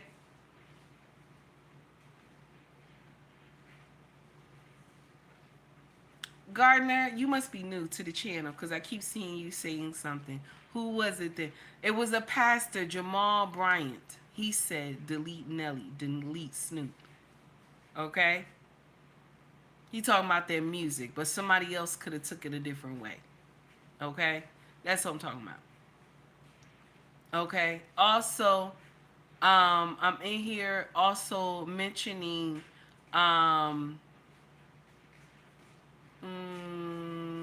what is his name? Al Sharpton. Got a whole bunch of money from Kamala Harris. Jamal Bryant, too, got a whole bunch of money from Kamala Harris. And they pushed this woman on us. And even though they knew she wasn't good for our community. I want y'all to hear this. This is the nonsense that when the mama ain't right, they can dog out the children. This is when the mama mindset is not right. They can dog out the children. I want y'all to hear this. Okay, let's go. Here we go. Back right. Don't sign that. Oh, no, slide over. That's not me. Because what's that right there? That's not me. That's not me. Mom! There's no way. That's it. Are you serious? Who's that? Von's your boyfriend? Yes. Von's your boyfriend? Don't talk to me. Talk to your men. Don't talk to me. Talk to your men, baby. Because, here's the thing. Hold on, here it is. Listen, here's the thing. I'm still hot. And me. Don't tell your daughter. She don't gotta know nothing. No, he got money. Listen, yeah, because of money. I mean, who not? Wow. I got bills. And these old men that's coming around, that's my age, they don't got no money. So hey, I don't know what y'all want me to do. I need my light bill. Hold on, let me see you. I thought it was just for a flyer. That means y'all need to leave those men alone because they don't really like you and don't really love you. So why'd you do it? Why'd you do it? I did it because I gotta pay my bills. Slide back right. Now, check this out. I want to play this for y'all, okay? Think about this. I done put this video in our link in our group chat on IG. Mama got Daisy Dukes on with her ass cheeks hanging out. Some long riding boots on, breasts and everything just hanging out. Got this yellow, I don't want to say yellow, but she got this blonde colored wig looking nonsense on her head. And, excuse me, the two young women that's standing next to her babies, okay? These are her children. Good morning, Daniel. How are you? These are her children, okay? And both of their boyfriends like the mama. The mama has screwed both of the boyfriends. And she telling her daughters, you know how they do that video thing where you switch phones and stuff and read the messages and everything. So the daughters are seeing messages from their boyfriend telling that, the boyfriend is telling the mom, don't tell your daughter that, I like you or whatever like that. And the messages are saying that they did something or whatever. So they like, Mom, why? She gonna say, well, the men are my age, they ain't got no money. That's because the men that are her age are the Pookie and Rarys that she used to mess around with back in the day. And so because she thinks she still look good, she out here throwing that nasty wolf pussy to young men because they got a little something. And so she like, I got bills to pay. And she the mama. She the mama. This is where I tell you right now, she has missed her teacher. See, women like this have missed their teacher. When you think it's okay to get in here and screw your daughter's boyfriends, do you understand? You have missed your teacher. Where's the understanding in that at? Where's the understanding in that? That you can hurt your own babies and then tell them these guys don't really like you. They don't really like you. Mama, so what you mean? You think they like you? You think they like you, mama? Because they done got that nasty wolf pussy and probably telling everybody if you throw a little change at Shamika's mama, she gonna screw you. Your name all out in the street looking like a hussy.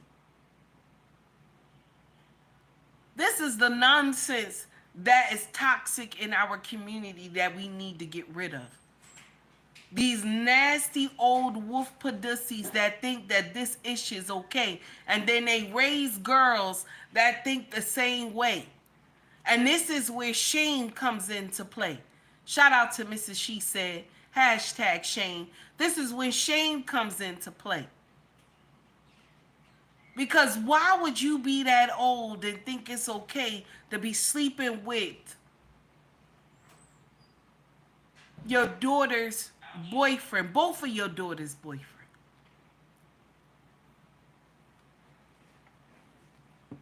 Let's get on to the next foolery. Oh my goodness. Here we go. Little something. Here we go, y'all. Who's right in this conversation? Is an institution. That's by white people. What the fuck you talking about? Jews own that shit. Fuck is you saying? That ain't no institution. Jews can't own people. Who y'all think that was? Who y'all think that was acting a fool like that? Let's play it one more time. Who y'all think that was? Let's play it one more time. Who's right in this conversation? Is an institution. That's by white people. What the fuck you talking about? Jews own that shit. Fuck is you saying? That ain't no institution. Jews can't own. White people own that shit. Jews can own the music business. They can't own hip hop. Look at this shit. They can't own hip hop. Let's cut the blade a little thinner. Bullshit. They run it. Listen, they run it. Who y'all think that was? Who y'all? Thank you, Stephen. Thank you, Stephen. Pan-Africanism. Pan-Africanism.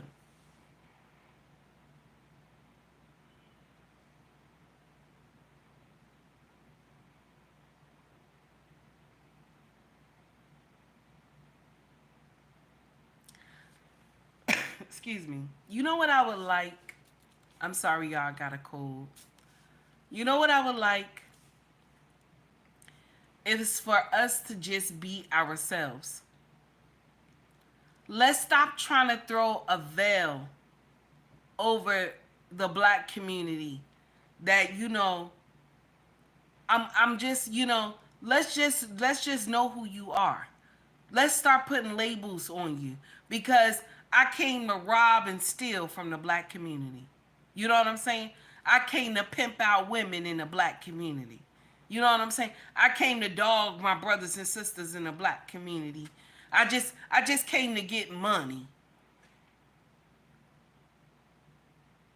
Some of us get up here and be like, we teaching the black community.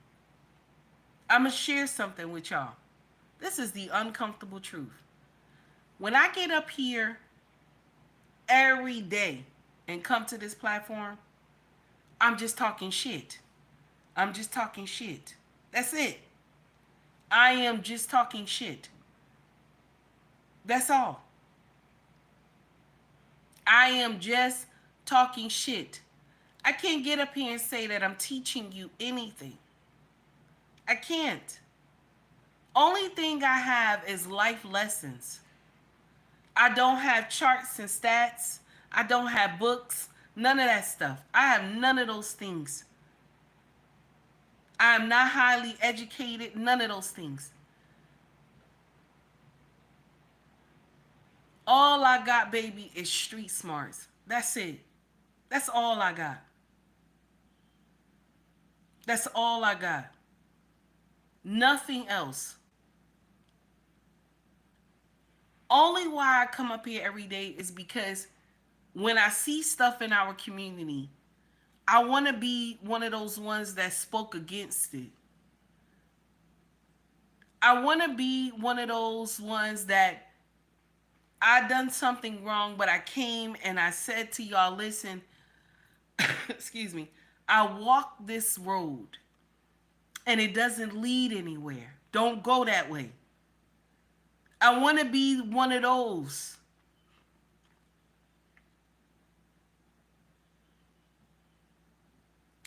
I never want to be labeled one of those that, oh, I came to finesse the black community. I came and I'm up here talking about I'm teaching the black community. Teaching you what?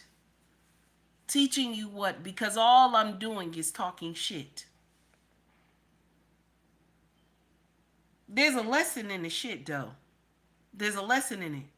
But it's up to you to be able to find the lesson.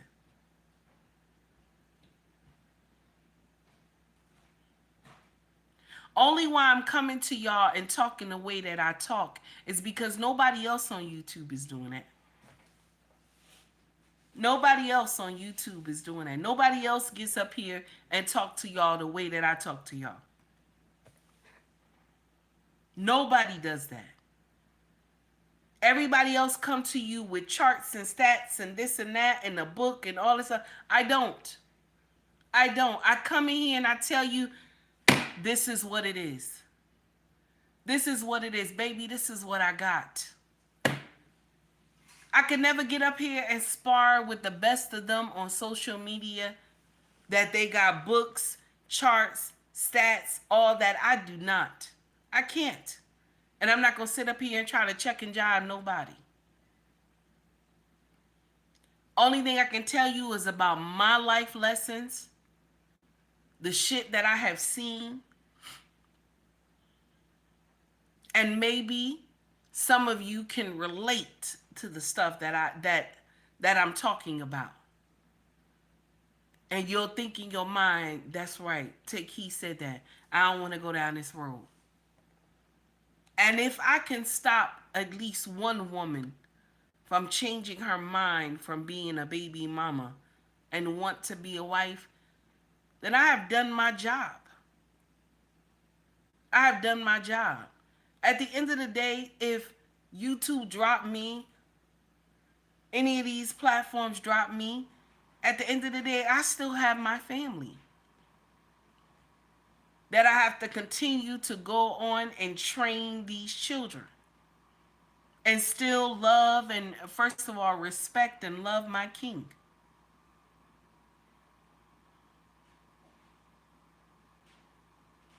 Want to let you know this.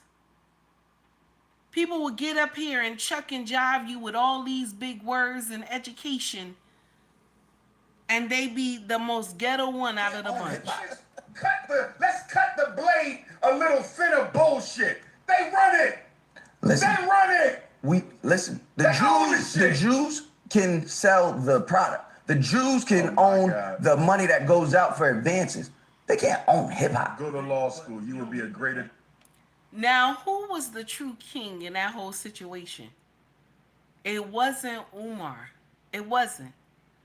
It was the gentleman that was across from him on a podcast that was speaking in a calm tone, that was letting him know, regardless of what all these other races do, they can't own hip hop. They can't own hip hop. Now, that's just music. But do you see how he was up here acting up? And this is Pan-Africanism with his brother. Right. With his brother. Okay. Now, I want to share something with you. Y'all side chicks, we about to go into something else. Y'all side chicks, y'all young ones, y'all done got bold, honey. Y'all done got bold. Where y'all walking up on the wife and y'all, letting the wife know everything that the husband has done for y'all. It done went too far. Let's get on to another subject. Here we go. I want y'all to listen to this nonsense right here. Is you going in there? Hi. Don't I know you? From where? Mark. Mark. Yeah. Yeah, what about Mark? Who is Mark to you? That's my husband. What's your husband? Yeah, that's my husband. Oh. I thought I knew you. But we're having a baby. Excuse me?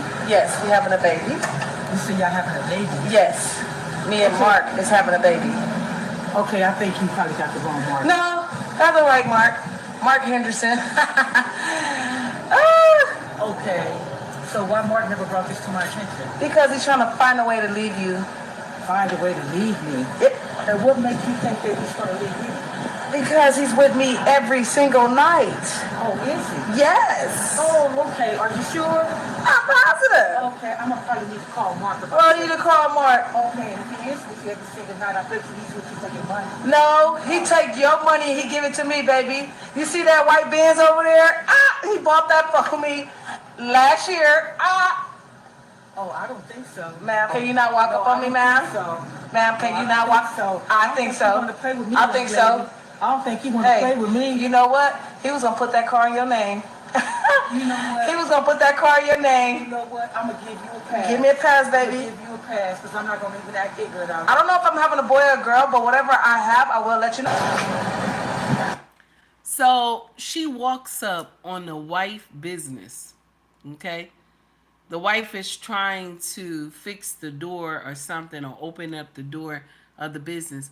And this heifer walks up on the wife and says, "Don't I know you?"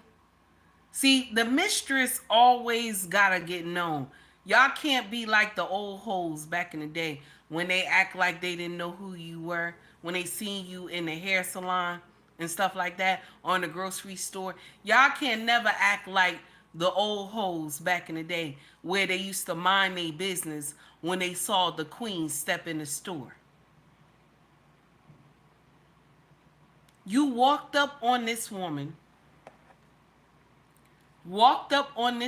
She was minding her business.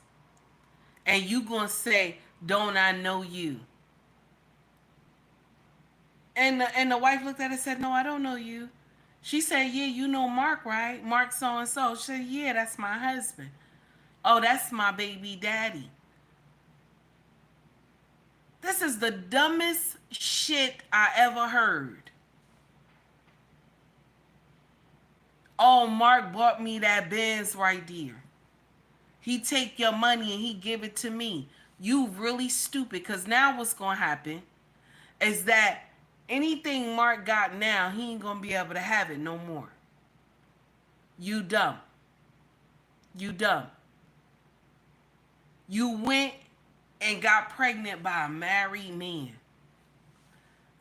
And you think he gonna just leave his wife for you. Some of y'all, I laugh a lot when I hear women say, and I know it's mean, excuse me. I know it's mean. But I laugh when I hear women get in here and say, well, you know, he gonna leave his wife and we gonna get married, you know, because he really loved me. I always laugh. I always laugh. When did he tell you he was gonna leave his wife? Oh, he trying to wait till the kids get big and this and that. How old are the children? Oh, they're like 9 and 8. Okay. And he said he not sleeping with the wife no more. He said he not sleeping with the wife no more. And I'm asking, do they still live in the same house? Yeah, they still live in the same house. Baby, they still fucking. They still fucking. Okay? Some of y'all is dumb. Some of y'all dumb. Like, why would you want to be with a married man in the first place? You dumb. And then you go and get pregnant. And then you walk up on the queen at her job, her place of business, and tell her that you pregnant by her husband. And I'm going to share something with you. If you would have went to the house, it wouldn't have went like that. It would not have went like that. That's why she said, I don't want to get him. Because this woman should have slid you. I don't care. I'd have slid you. I would have slid you. But she said, not in front of my place of business. I'm not going to do that. I'm not going to do that. Take heed to the message does not support violence. I don't support violence. But I would have slid that ass. You would have got slid. And then that car that he would have bought with my money, and if he put it in his name, I'd have found a way to get that car repoed. I ain't lying. I ain't lying. I'm not lying. And I'll share something with you. Just to make you suffer. Just to make you suffer. I wouldn't let him go. Just to make you suffer. I would not. I wouldn't let him go. Just to make you suffer. Because you think you won. I wouldn't let him go.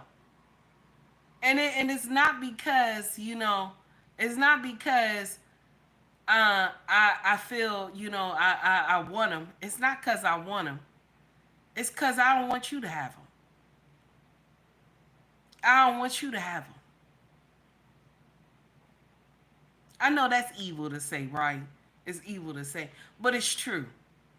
Some of y'all do dumb shit, and then you post it on social media, and you think everybody's supposed to be like, yeah, that's right, girl. That's right, girl. Let me share something with you.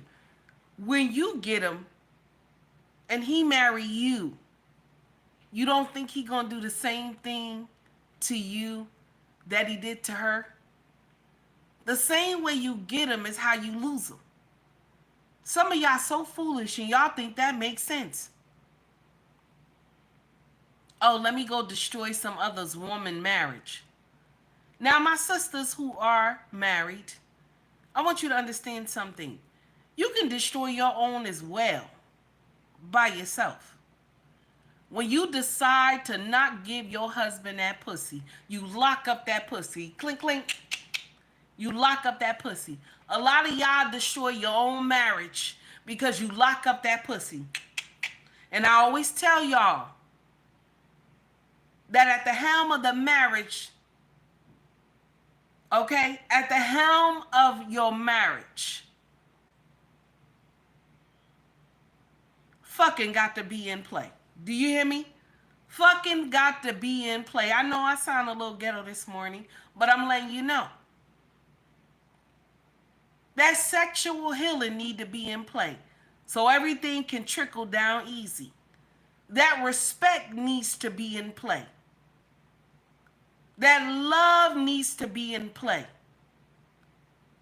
Because sometimes y'all invite the cleanup woman to your house. Sometimes y'all invite the cleanup woman to your house.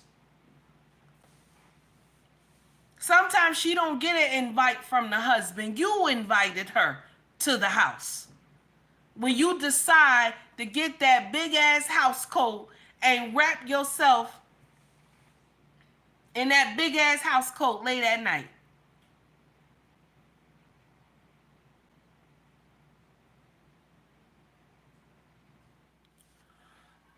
Excuse me, I'm sorry.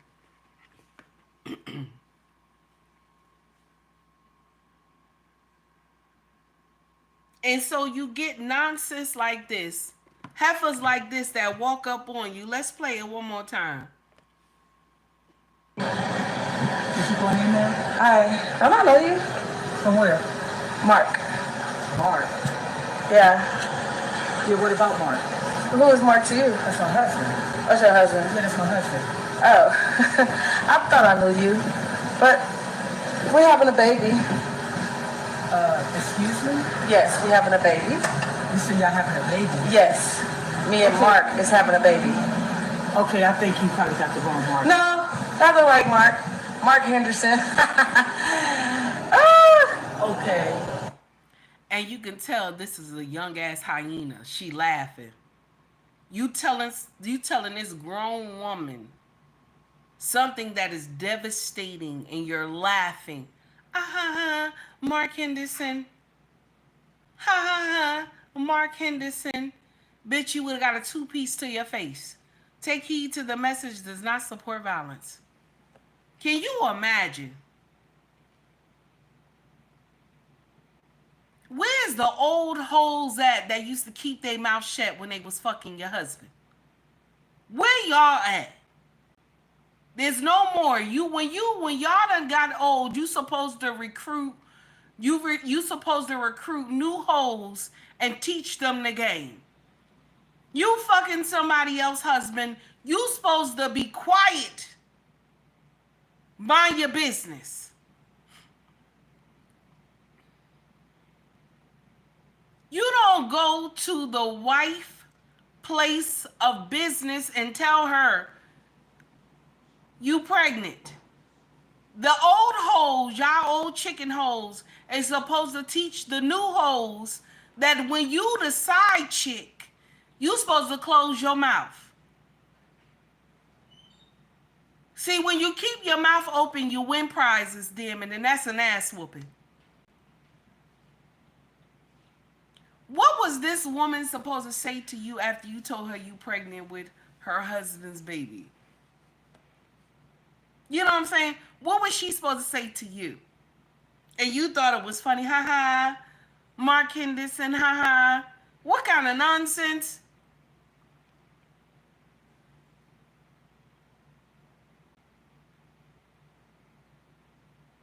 My sisters, let me share something with you.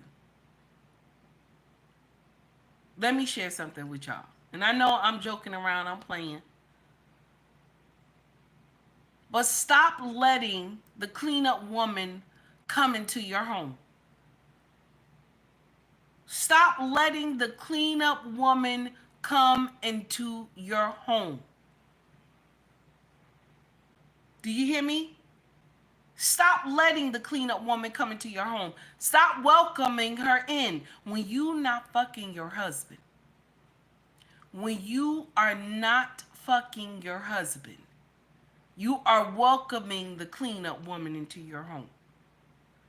When you are not respecting him and loving him, you are welcoming the cleanup woman into your home. Do you hear what I'm saying? You are welcoming this foolery. When you think going to the bed with a full-on house coat and you got it wrapped so tight and a Bible laid across your chest And when he try to touch it a little bit, you start pulling away, talking about get off me. You are welcoming the cleanup woman in your house. When you deny your husband that pussy, you welcoming the cleanup woman into your house.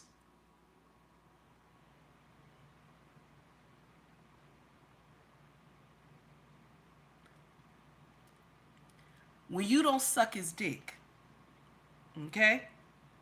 We grown in here. We grown in here. Let's talk about it. When you don't suck his dick, you are welcoming the cleanup woman to come in here and suck his dick. That's what's happening. You are welcoming all types of foolery to come into your household.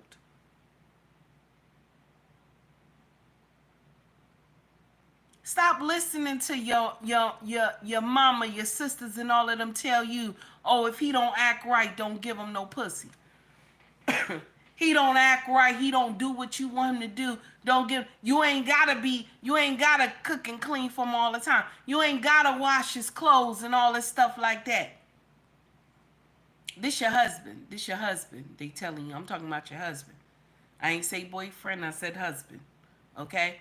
They telling you not to treat your husband like you supposed to treat your husband.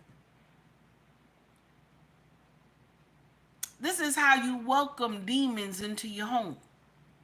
Every time your girlfriends get in here, if you have any girlfriend who get in here and tell you some nonsense, why every time you gotta ask your husband? Why every time you gotta check in with your husband? You turn around real quickly and look that bitch in the face.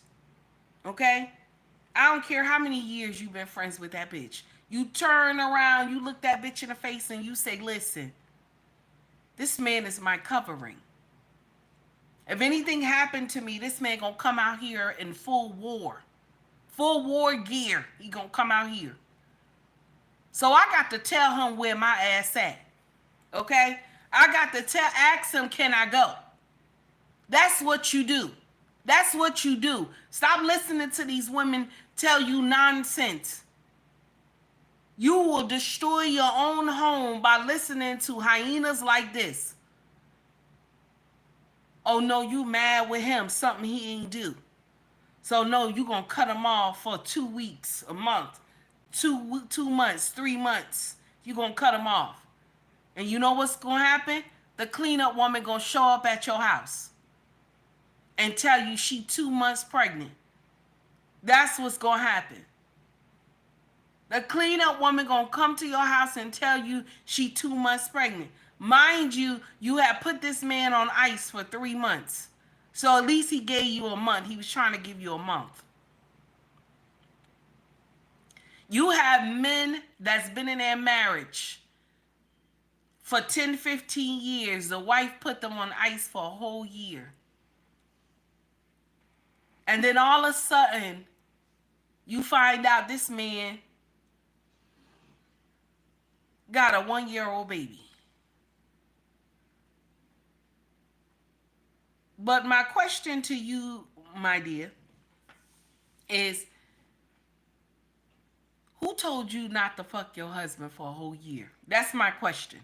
You know, that's my question to you.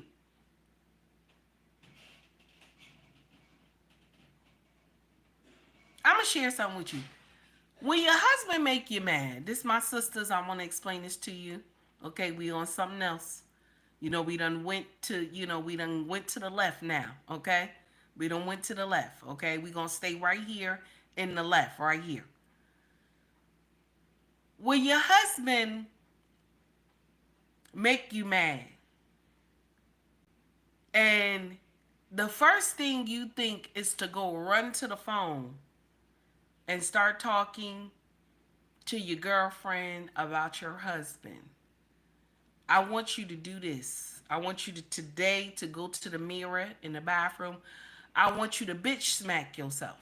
Yes, real hard. Bitch smack yourself. If you one of those women that go to the phone right after an argument with your husband, okay? And you like, yeah, I was arguing with this so-and-so, and he did this, and he did that. You on the phone with your girlfriend, telling her, okay? Excuse me. If you one of those women, I want you to go right now to the bathroom and bitch smack yourself. Real hard. Do it hard. Okay? Get some baby powder and shit. Put it on there. Smack your ass in the face.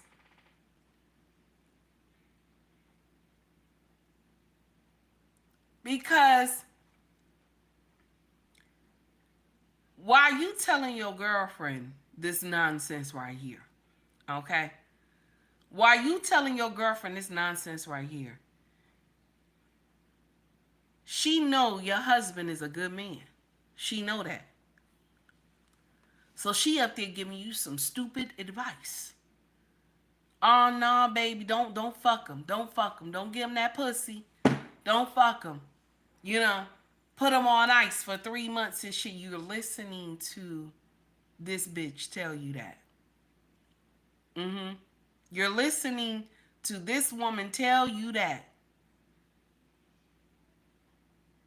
And then she'll be turning around and she'll be fucking him. The day when she know you not home, she come to your house and act like she didn't know you were there. Just like a woman a couple months ago, she found out her best friend was fucking her husband. She said she ain't been sleeping with her husband in like 6 months. And her husband went to go do a house sitting for his cousin. And they had a bad argument, right? They had a bad argument before he went to go do house sitting for his cousin. Okay? So now, excuse me, this is her best friend. Okay? This is her best friend. Okay? She calls her best friend because she had an argument with her husband. She calls her best friend and said, can we go out and get some drinks? I done had an argument with this man and this and that. You know what her best friend said? Her best friend said, honey, you know what? I got to go be with my family today. Okay? So she said, okay. So now she goes and try to go to apologize to her husband about her behavior because her friend didn't co-sign it with her. Because you want to know why? Her friend was over. Her friend was there at the cousin house fucking her husband.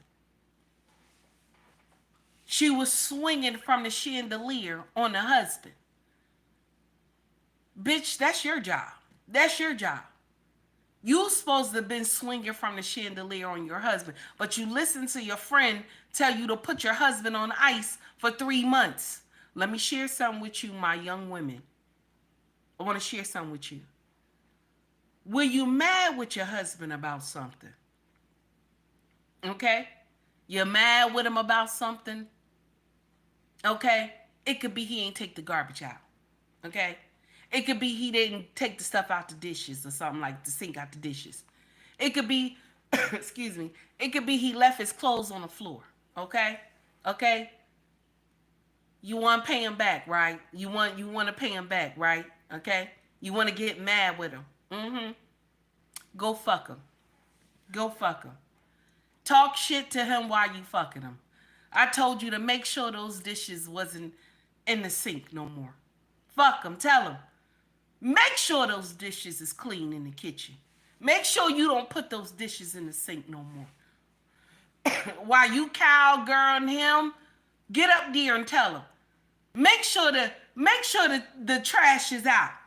Now, when you cowgirl him, hold the top of that bed while you doing that. Hold the top of that bed. Make sure the bed is strong. You got to have a strong bed to be doing all this stuff I'm telling you. Make sure you hold the top of that bed.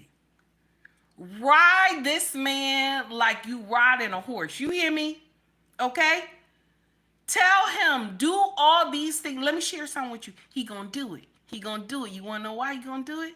Because he's at his climax. He's gonna do it. He's going to do it.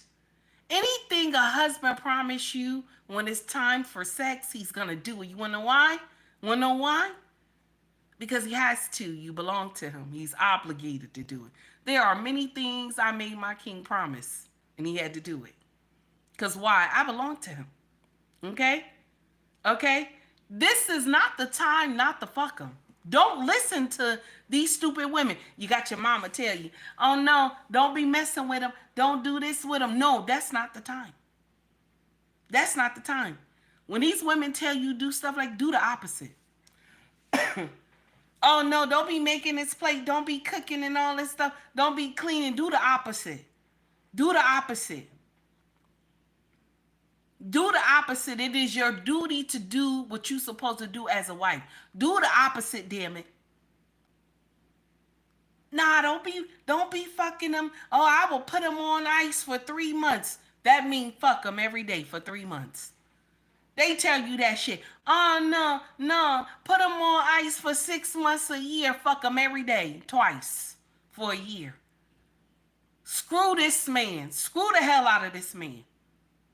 Talk shit to him. You don't like something he did, talk shit to him while you fucking him. Then ask him, is the pussy good, daddy? Is it good? Ask him. Damn it. Talk shit to him.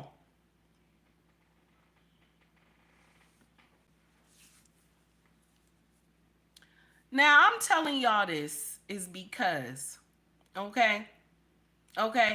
I'm telling y'all this is because there's a lot of nonsense that they teach y'all when it comes to marriage. Respect has to be at the helm. Then love will come. If love comes first, respect don't come. So respect got to come first. Then love. And nobody, if respect come first and then love follows, no one can sit up there and tell you nonsense about your husband. Excuse me, y'all. Nobody can sit up there and tell you nonsense about your husband. Nobody.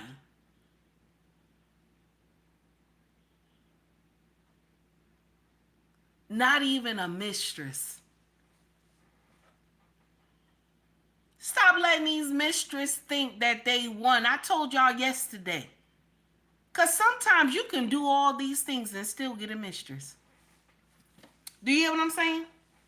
You can still do all the things that Take Heed is telling you right now and still get a mistress.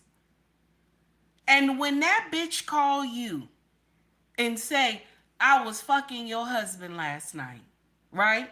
Okay? When she call you, tell you that shit, right? You tell her just like this. Oh, yeah? She said, yeah, I was fucking him. And I was giving him head and all this other stuff. And you tell her, oh, yeah? Say, well, I'm going to share something with you, sis. You ain't fuck him good enough. Because when he came home, okay, I had to fuck him. Next time, do your motherfucking job properly, okay? Do your job properly, okay? Do I need to give you pointers on how to fuck my husband? Do I need you? Because you got to get greasy with these bitches, okay? You got to get greasy with these bitches.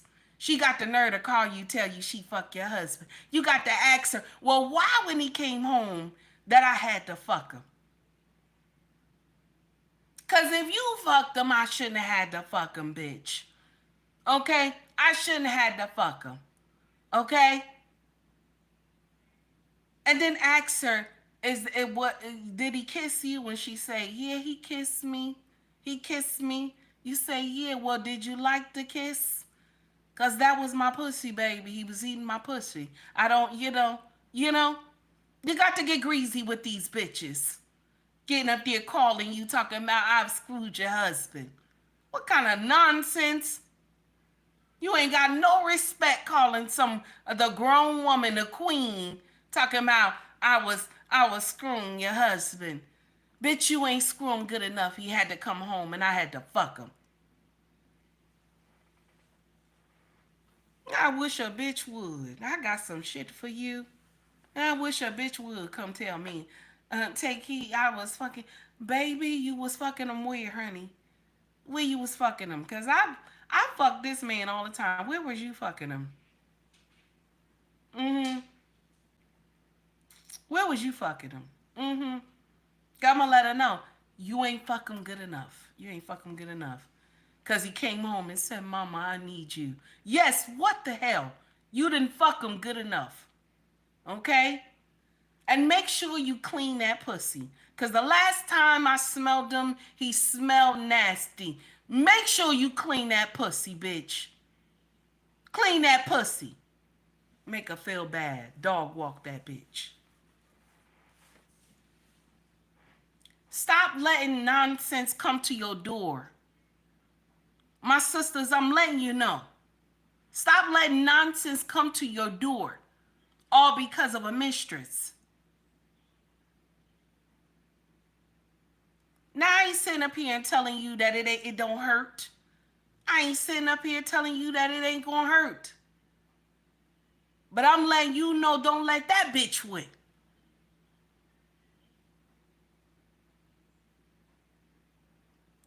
My sisters, all the advice that we were taught about marriage is wrong.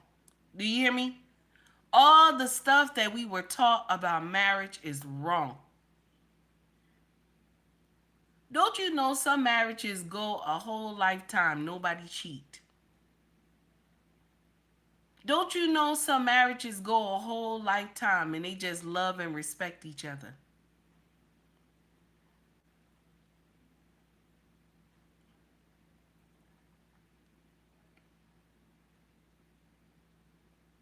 Sometimes marriages go a whole lifetime. And I'm going to share something with you. This is the auntie and uncle that you see at the cookout. Okay? Everybody got that one auntie and uncle with the same outfit. Everybody. I don't care what color you are. Everybody got that auntie and uncle that got the same outfit when the cookout come. They got the same damn outfit, same shoes and shit and everything.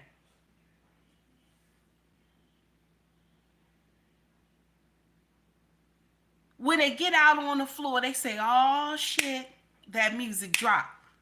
Everybody got that same uncle. This is who you get the advice from. That's who you get your marriage advice from.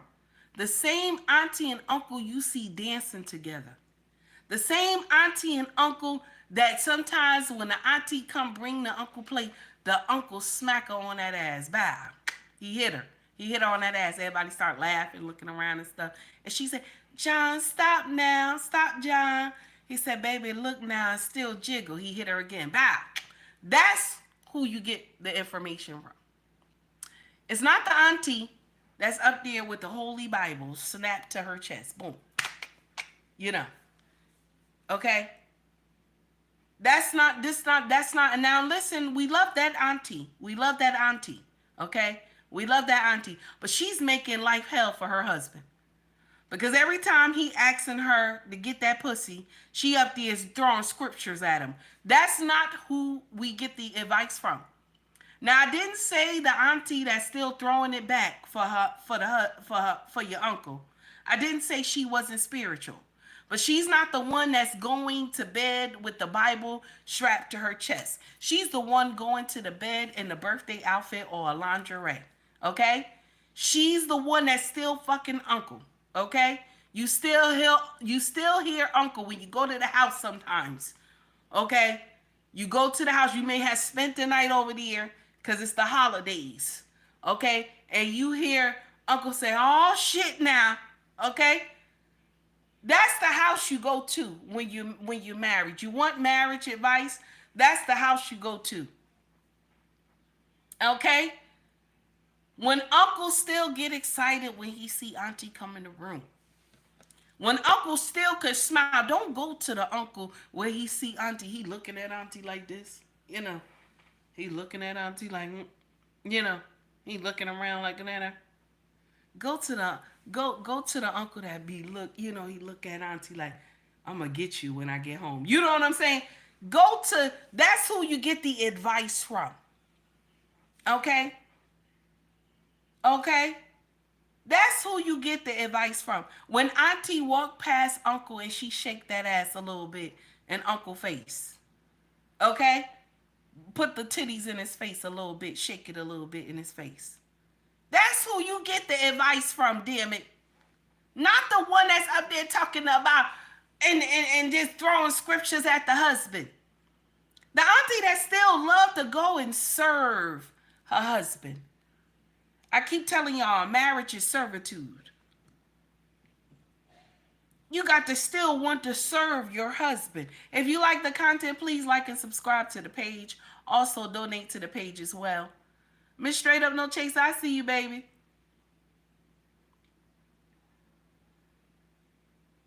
Learn from the auntie that still like to serve her husband. All the kids will be grown, okay? All they kids grown. And you see auntie coming here, she just, and this the cookout. All the food is everything. Uncle could go get his plate. But auntie says, no, I got to fix my husband's plate. And she bring the plate to the uncle. And all the other uncles looking around, talking about, John, you still gotta like that. John, you still gotta like that. John said, no, we still got each other like that.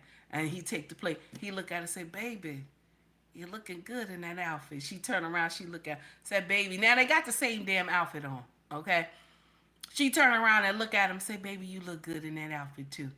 All the other uncles are jealous. Because they not getting that pussy. They not getting no pussy. Okay, they getting the scriptures thrown at them. And holy oil. I'm trying not to laugh. But the same auntie is still, she prays for her husband. That holy oil she puts on her husband. Her husband put that holy oil on her. They pray for each other. I ain't said it was heathens. But they know the word of God, but they also know that God is pleased with the love making that they're doing. See, when that bedroom is cold, you think God is pleased with that? God ain't pleased when that bedroom is cold. Because you have let the devil come in and sit down in the bedroom with y'all. Okay? This is why when young sister girls sit up there and call your husband, hello, king, at work. Hello, king. With the breasts all in his face and everything. And he looking like, this young thing, man, if I get a chance, I'm going to tear her down. You know what I'm saying? When you supposed to be like, auntie you supposed to be like auntie. Auntie done gave that pussy early in the morning. So now, when the young girl get up there and try to call him king, he'll tell her, Mr. Brown. Mr. Brown. That's my name. Mr. Brown. Because Mr. Brown done got pussy already this morning from Mrs. Brown.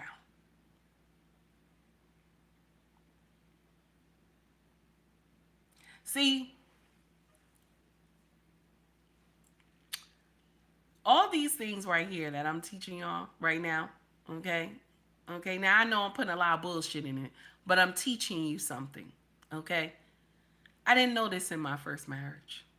No, I didn't. I've been married 2 times, okay? Currently in the marriage that I will be in for a lifetime. In Yahshua's name, I pray. Okay, because I don't want to be with nobody else. I don't be with nobody else. I don't think about nobody else. I don't want to be with nobody else. And I'm a problem. I'm a nightmare, okay? Yahweh put me here to punish one man. That's him right there, okay, upstairs. Sir, I know you're watching my stream right now. Sir, I'm so sorry that I'm your punishment. I'm so sorry. But I love you, baby. But I love you, okay? I'm so sorry that I'm your punishment, okay? I'm sorry. Okay, I want to say that to you first. Okay? I know this is what I'm trying to tell y'all is that my first marriage, I didn't know none of this stuff. I didn't. I learned the hard way. My first husband said to me, a husband needs a housewife and he needs a hoe. And I sat there, I said, I don't understand. Now, mind you, I was a young thing. 19, everything was perky. That was a problem. Okay? And I remember when he told me that. And I had a lingerie pink dress, little short with slits on the side. And I remember walking around him in the living room.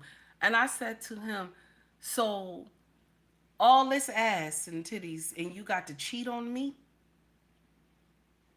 He said he stood up, he said a man needs a wife and he needs a hoe. And that stuck with me. That stuck with me. After our divorce, that stuck with me. And that's why I encourage all y'all women, be a hoe for your husband. Don't let your husband tell you he need a wife and a hoe. Don't let him tell you he need a wife and a hoe.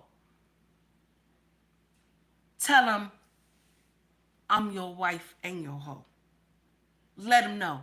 Baby, I am 2 in 1, honey. I'm 2 in 1. Now, when you get in that bedroom and you're married, God don't punish you for anything you do in that room. Shut that door, boom. Anything you do in that room, you ain't gonna get in trouble. If it's the day of judgment,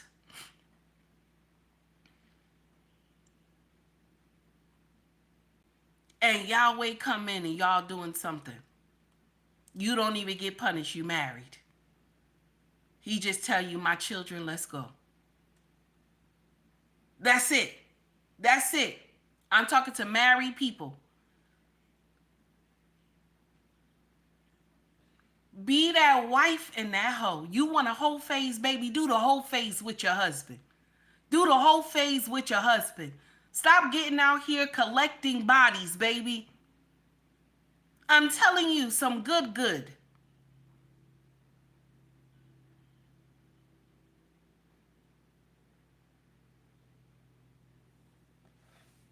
Now, I know we done flew all the way off the handle. And I take it that far sometimes. But the lesson is, stop listening to women that come to destroy what you have. That is the lesson. The other lesson that we talked about before we went left was that the Black community, the change has to start at your home. That's where the change needs to start, at your home. Not in these streets. Not with these politicians. Not with all these other cultures. It is in your home the change needs to start.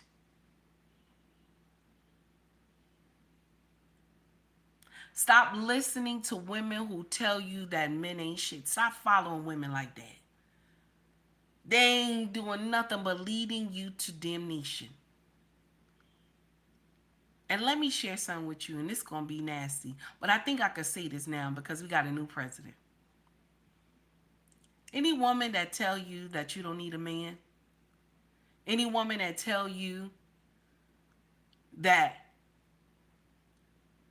men ain't shit, men ain't gonna never be shit, men never was shit, any woman who hate men like that, and she tell you that, and she wants you to hate men like that, she want fuck you, baby. She wants to fuck you. Do you hear what I'm saying? She wants you to be eating pussy. She wants to fuck you. Stop following content creators that tell you that shit. Follow content creators who tell you that you need to be married. You don't need to be a baby mama. Follow content creators who are telling you the good, not the fake nonsense. Telling you men ain't shit, men ain't gonna never be shit, men never was shit. When you hear women talk like that, Excuse me, y'all. When you hear women talk like that, baby, she wants your pussy. She just want to eat your pussy, baby. Anybody who get in here and tell you shit like that, she just wants your pussy. Any friend that get in here and tell you men ain't shit, men ain't gonna never be shit, I don't know why you want to be with a man and this and that, baby, she want to fuck you. First chance she get and give you something to drink, she gonna eat your pussy. Stop being around women like that. Be around a woman who will get up there and tell you, girl, we need a man. We need some men around here, honey. Get there and get around a woman who will tell you, listen, when you hear women start talking about the man is the foundation of the family, when you hear something like that, excuse me, when you hear something like that, men are the foundation of the family. When you hear women start talking like that, get around sisters like that. Get around sisters like that got some sense. Don't get around these sisters that get up here talking about men ain't shit, men ain't gonna never be shit, men never was shit. That does not make sense. It doesn't. It doesn't. We could get a mommy community together. Where are the men? Where are the men? The foundation in which you stand on are men. All the other communities have that correct, that they stand on the backs of their men. Black women don't believe that. They just looking, the men are on one side, the women are on one side. It's nonsense. Lenard, thank you, baby, for becoming a Take Heed member. I thought you was already, though. Lenard, thank you for the $20 super chat, baby. I appreciate you. Thank you so much. You got to do better. We have to do better. Stop listening and letting these old hags tell you nonsense. Because I'm going to share something with you. They want to lead you astray. They want to lead you astray. This is how some of these content creators, these women content creators, could get up here and tell you they get more pussy than men. Can you imagine? Oh my goodness. Can you imagine? I gotta check that pH balance, baby. You gotta check that pH balance, baby. You gotta check that pH balance, baby. You gotta check that pH balance, baby.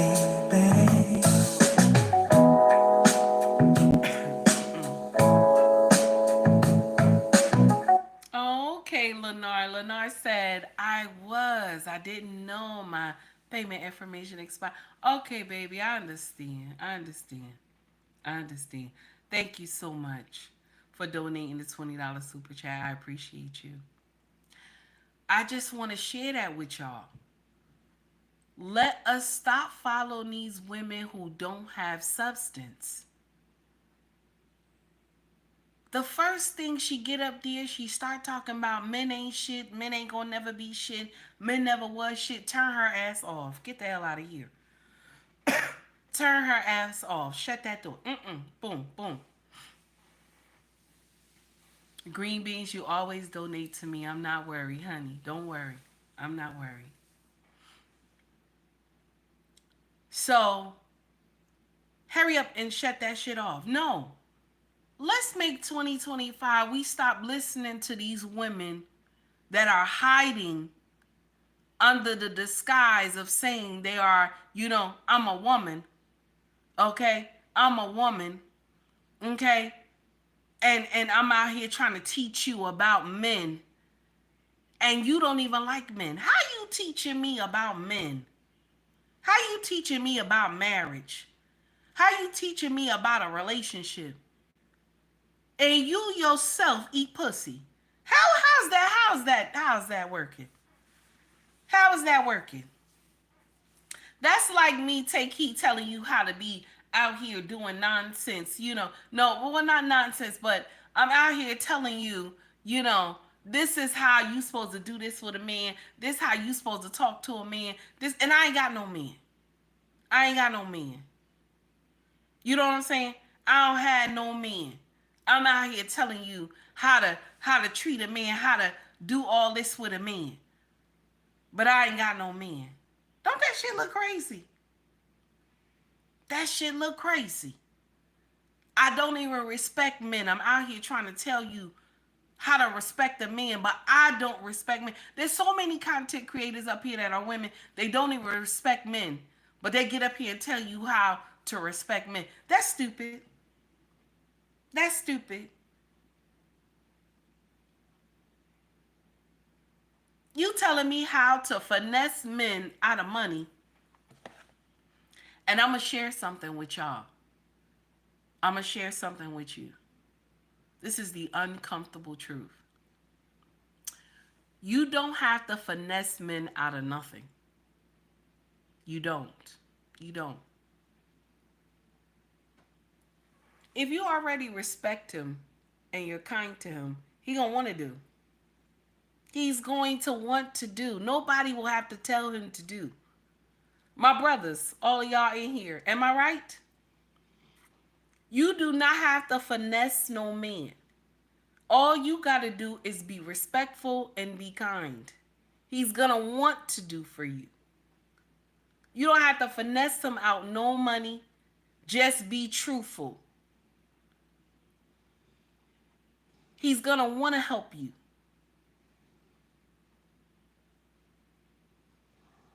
This is how you know that a man really wants you. I want to share this with you. He wants to teach you. He wants to teach you. I want you to understand that. He will give you the provision and protection while you are dating him. Because he already put in his mind that you're going to be his wife. Something happened with that car. Something happened with you at work. He's going to be there. He's going to find a way. You tell him you got a problem. Something's going on. He's going to come in. He's going to fix it. Because he already put it in his mind. See, a lot of women will get up here and say, well, I had told him I had a problem and he ain't do nothing about it. That's because he didn't put in his mind that he wants you. That's because he didn't put in his mind that he wants you. A woman came up on social media about a month ago, and she said she was losing her apartment. She only been dating her boyfriend for 1 year. And in the beginning of them dating, she said to him, a year time, I want to be married. And he said, well, that's a good, you know, that's a good idea, you know. There's nothing wrong with you thinking in a year time you want to be married. He never said that's a good idea for me and you.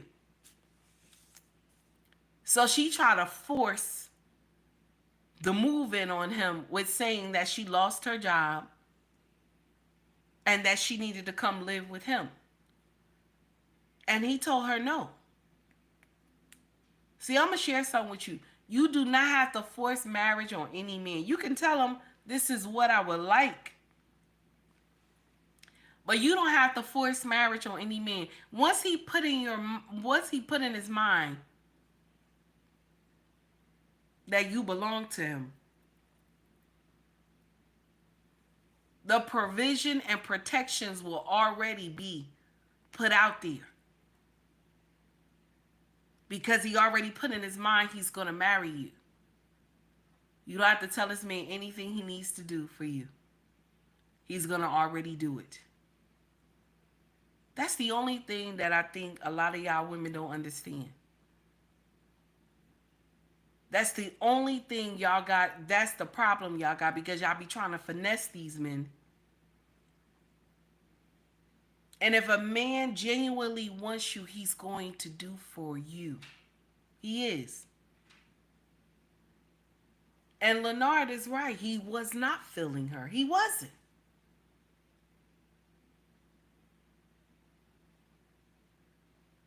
That's right. Sister 1973 said, it's something he has to want. You can't dictate nothing to a man. He knows by what he sees what's best for you. Now listen, I know that's right. He adds up. He's adding up. She's trying to listen, listen, listen. 18 say you have to be the one for him. You do. You have to be the one for a man. You got to be. You got to be. Good morning, Red Lipstick Vibe. How are you? It's good to see you. Wonderful stream that you had. Wonderful. It was good. Oh my goodness. I love the breakdown between you and Ricky. It was really good. Shout out to Mr. He Said, always dropping those gems. Mm-hmm. Can you imagine? Ladies, stop listening to these content creators that will fool you. They will fool you into being alone, honey. And then you will have to subscribe to eating that grass, honey. You will have to subscribe to eating that grass. Now, I can't eat that grass. No, no. Honey, I can't eat that grass. I don't know. You know, listen. No. I can't eat that grass. Oh my goodness. But listen, I ain't trying to shame nobody. But my sisters, I want y'all to stop listening to women who will tell you this nonsense.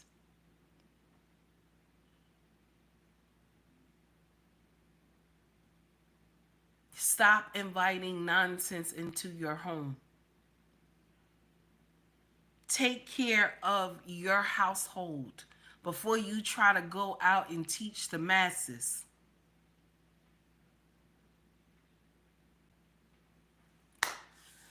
I gotta go. I gotta go. My king is home today. Yeah. I gotta go. I know I'm sick. I don't care. I know I'm sick. I don't care. Okay? I don't care. All right, we just sick together. That's it. All right? I gotta go. I gotta go. I talked a lot of shit today. Okay? And I hope y'all found the lesson in the shit that I was talking. Okay? Because I don't have charts and stats. I don't have no book. Okay? And I don't have all this education. I do not. I only have street smarts, and all I got is just life lessons, baby. Okay? Okay? 18 said don't make him sick. First of all, 18, he got me sick first. He got me sick first. That's not even my fault. Okay? He got me sick first. I was fine. I was trying to take care of him. Yes, sir, I'm telling on you. I know you watching this stream. Okay? I was trying to take care of him first. Okay? And then here come all this kissing and everything and touching and all. And then I got sick. Okay? So he got me sick. Okay? Me trying to take care of him, and now I got sick. Okay? And everything. Okay? So it wasn't my fault. Okay? 18 said don't bite him. I listen. I had already done it last night. But I'm just letting y'all know. I gotta go. All right? Everybody, I love being around y'all. All my regulars. Okay? Thank you so much for coming. Okay? And it looked like we doing better with the trolls. I'm doing something with the chat now. I don't know what it is that it's helping the stream. So when people come, they gotta wait like 20 minutes before they make a comment. So a troll ain't gonna wait that long. They just gonna keep scrolling. Okay? So we gonna keep that up, dear. We gonna keep that up there. Okay? Shout out to Angry Man, because I think I saw his channel do that, or I think it was, I saw his channel, I think it was members. I saw his channel. So I was like, if members do it, then it's something else should be there too. So I found it, okay? So everybody have a wonderful day, okay? To all my mods, much love to you all. Y'all enjoy your day. To all my married women in the chat, after church, okay? After church today, fuck your husband after church today. Yes. I'm telling it. I'm telling you. I'm just letting you know. Hey, Walker, what's going on, baby? It's good to see you. Make sure you screw your husband. Excuse me. Make sure you screw your husband. Okay? Give him head and everything. Okay? Yahweh will not be upset with you. Don't listen to that nonsense. Okay? Christianity got everybody believing that, making love to your husband is a sin. Nonsense. All this stuff, giving head and everything, they make it seem like it's a sin. It's not a sin. The marital bed will never be defiled. Don't believe that. Okay? Don't believe all that nonsense that they teach y'all. Okay? So I gotta go. Much love to you all. If you want to donate to the channel, you could donate through Cash App, through Venmo, through Super Chat. Cash App and Venmo is the link in the bio. Super Chat is right here where the comments are. If you like the content, please hit the like and subscribe button. Excuse me, y'all. I'm sorry. Please hit the like and subscribe button. Also, if you want to donate to the channel, no, I said that already. If you want to shop with us, our family business is called ubnrexfashion.com. Okay? ubnrexfashion.com. Okay? You will see Mercari, POSHMARK, and eBay. Okay? Walker said, no, Christianity does not. People tell those lies. All right now. Excuse me. Also, excuse me one more time, y'all. Also, if you want to scroll to the top of the page, you will see shop or store. It's merch. Go check it out. See if you like it. Okay? Got some good stuff in here. Hoodies, shirts, mugs, water bottles, baby clothes. All that good stuff. Y'all, I'm so sorry. I'm trying to get over this cold. It is so much. Everybody have a wonderful day. Much love to y'all all. Please be safe, okay? Be safe out there. And Grace, it's good to see you back, baby. It's good to see you back. Everybody have a wonderful Sunday. I'm going to let y'all go with this pH balance song, baby. You gotta check that pH balance, baby. You gotta check that pH balance, baby. You gotta check that pH balance, baby. You gotta check that pH balance, baby.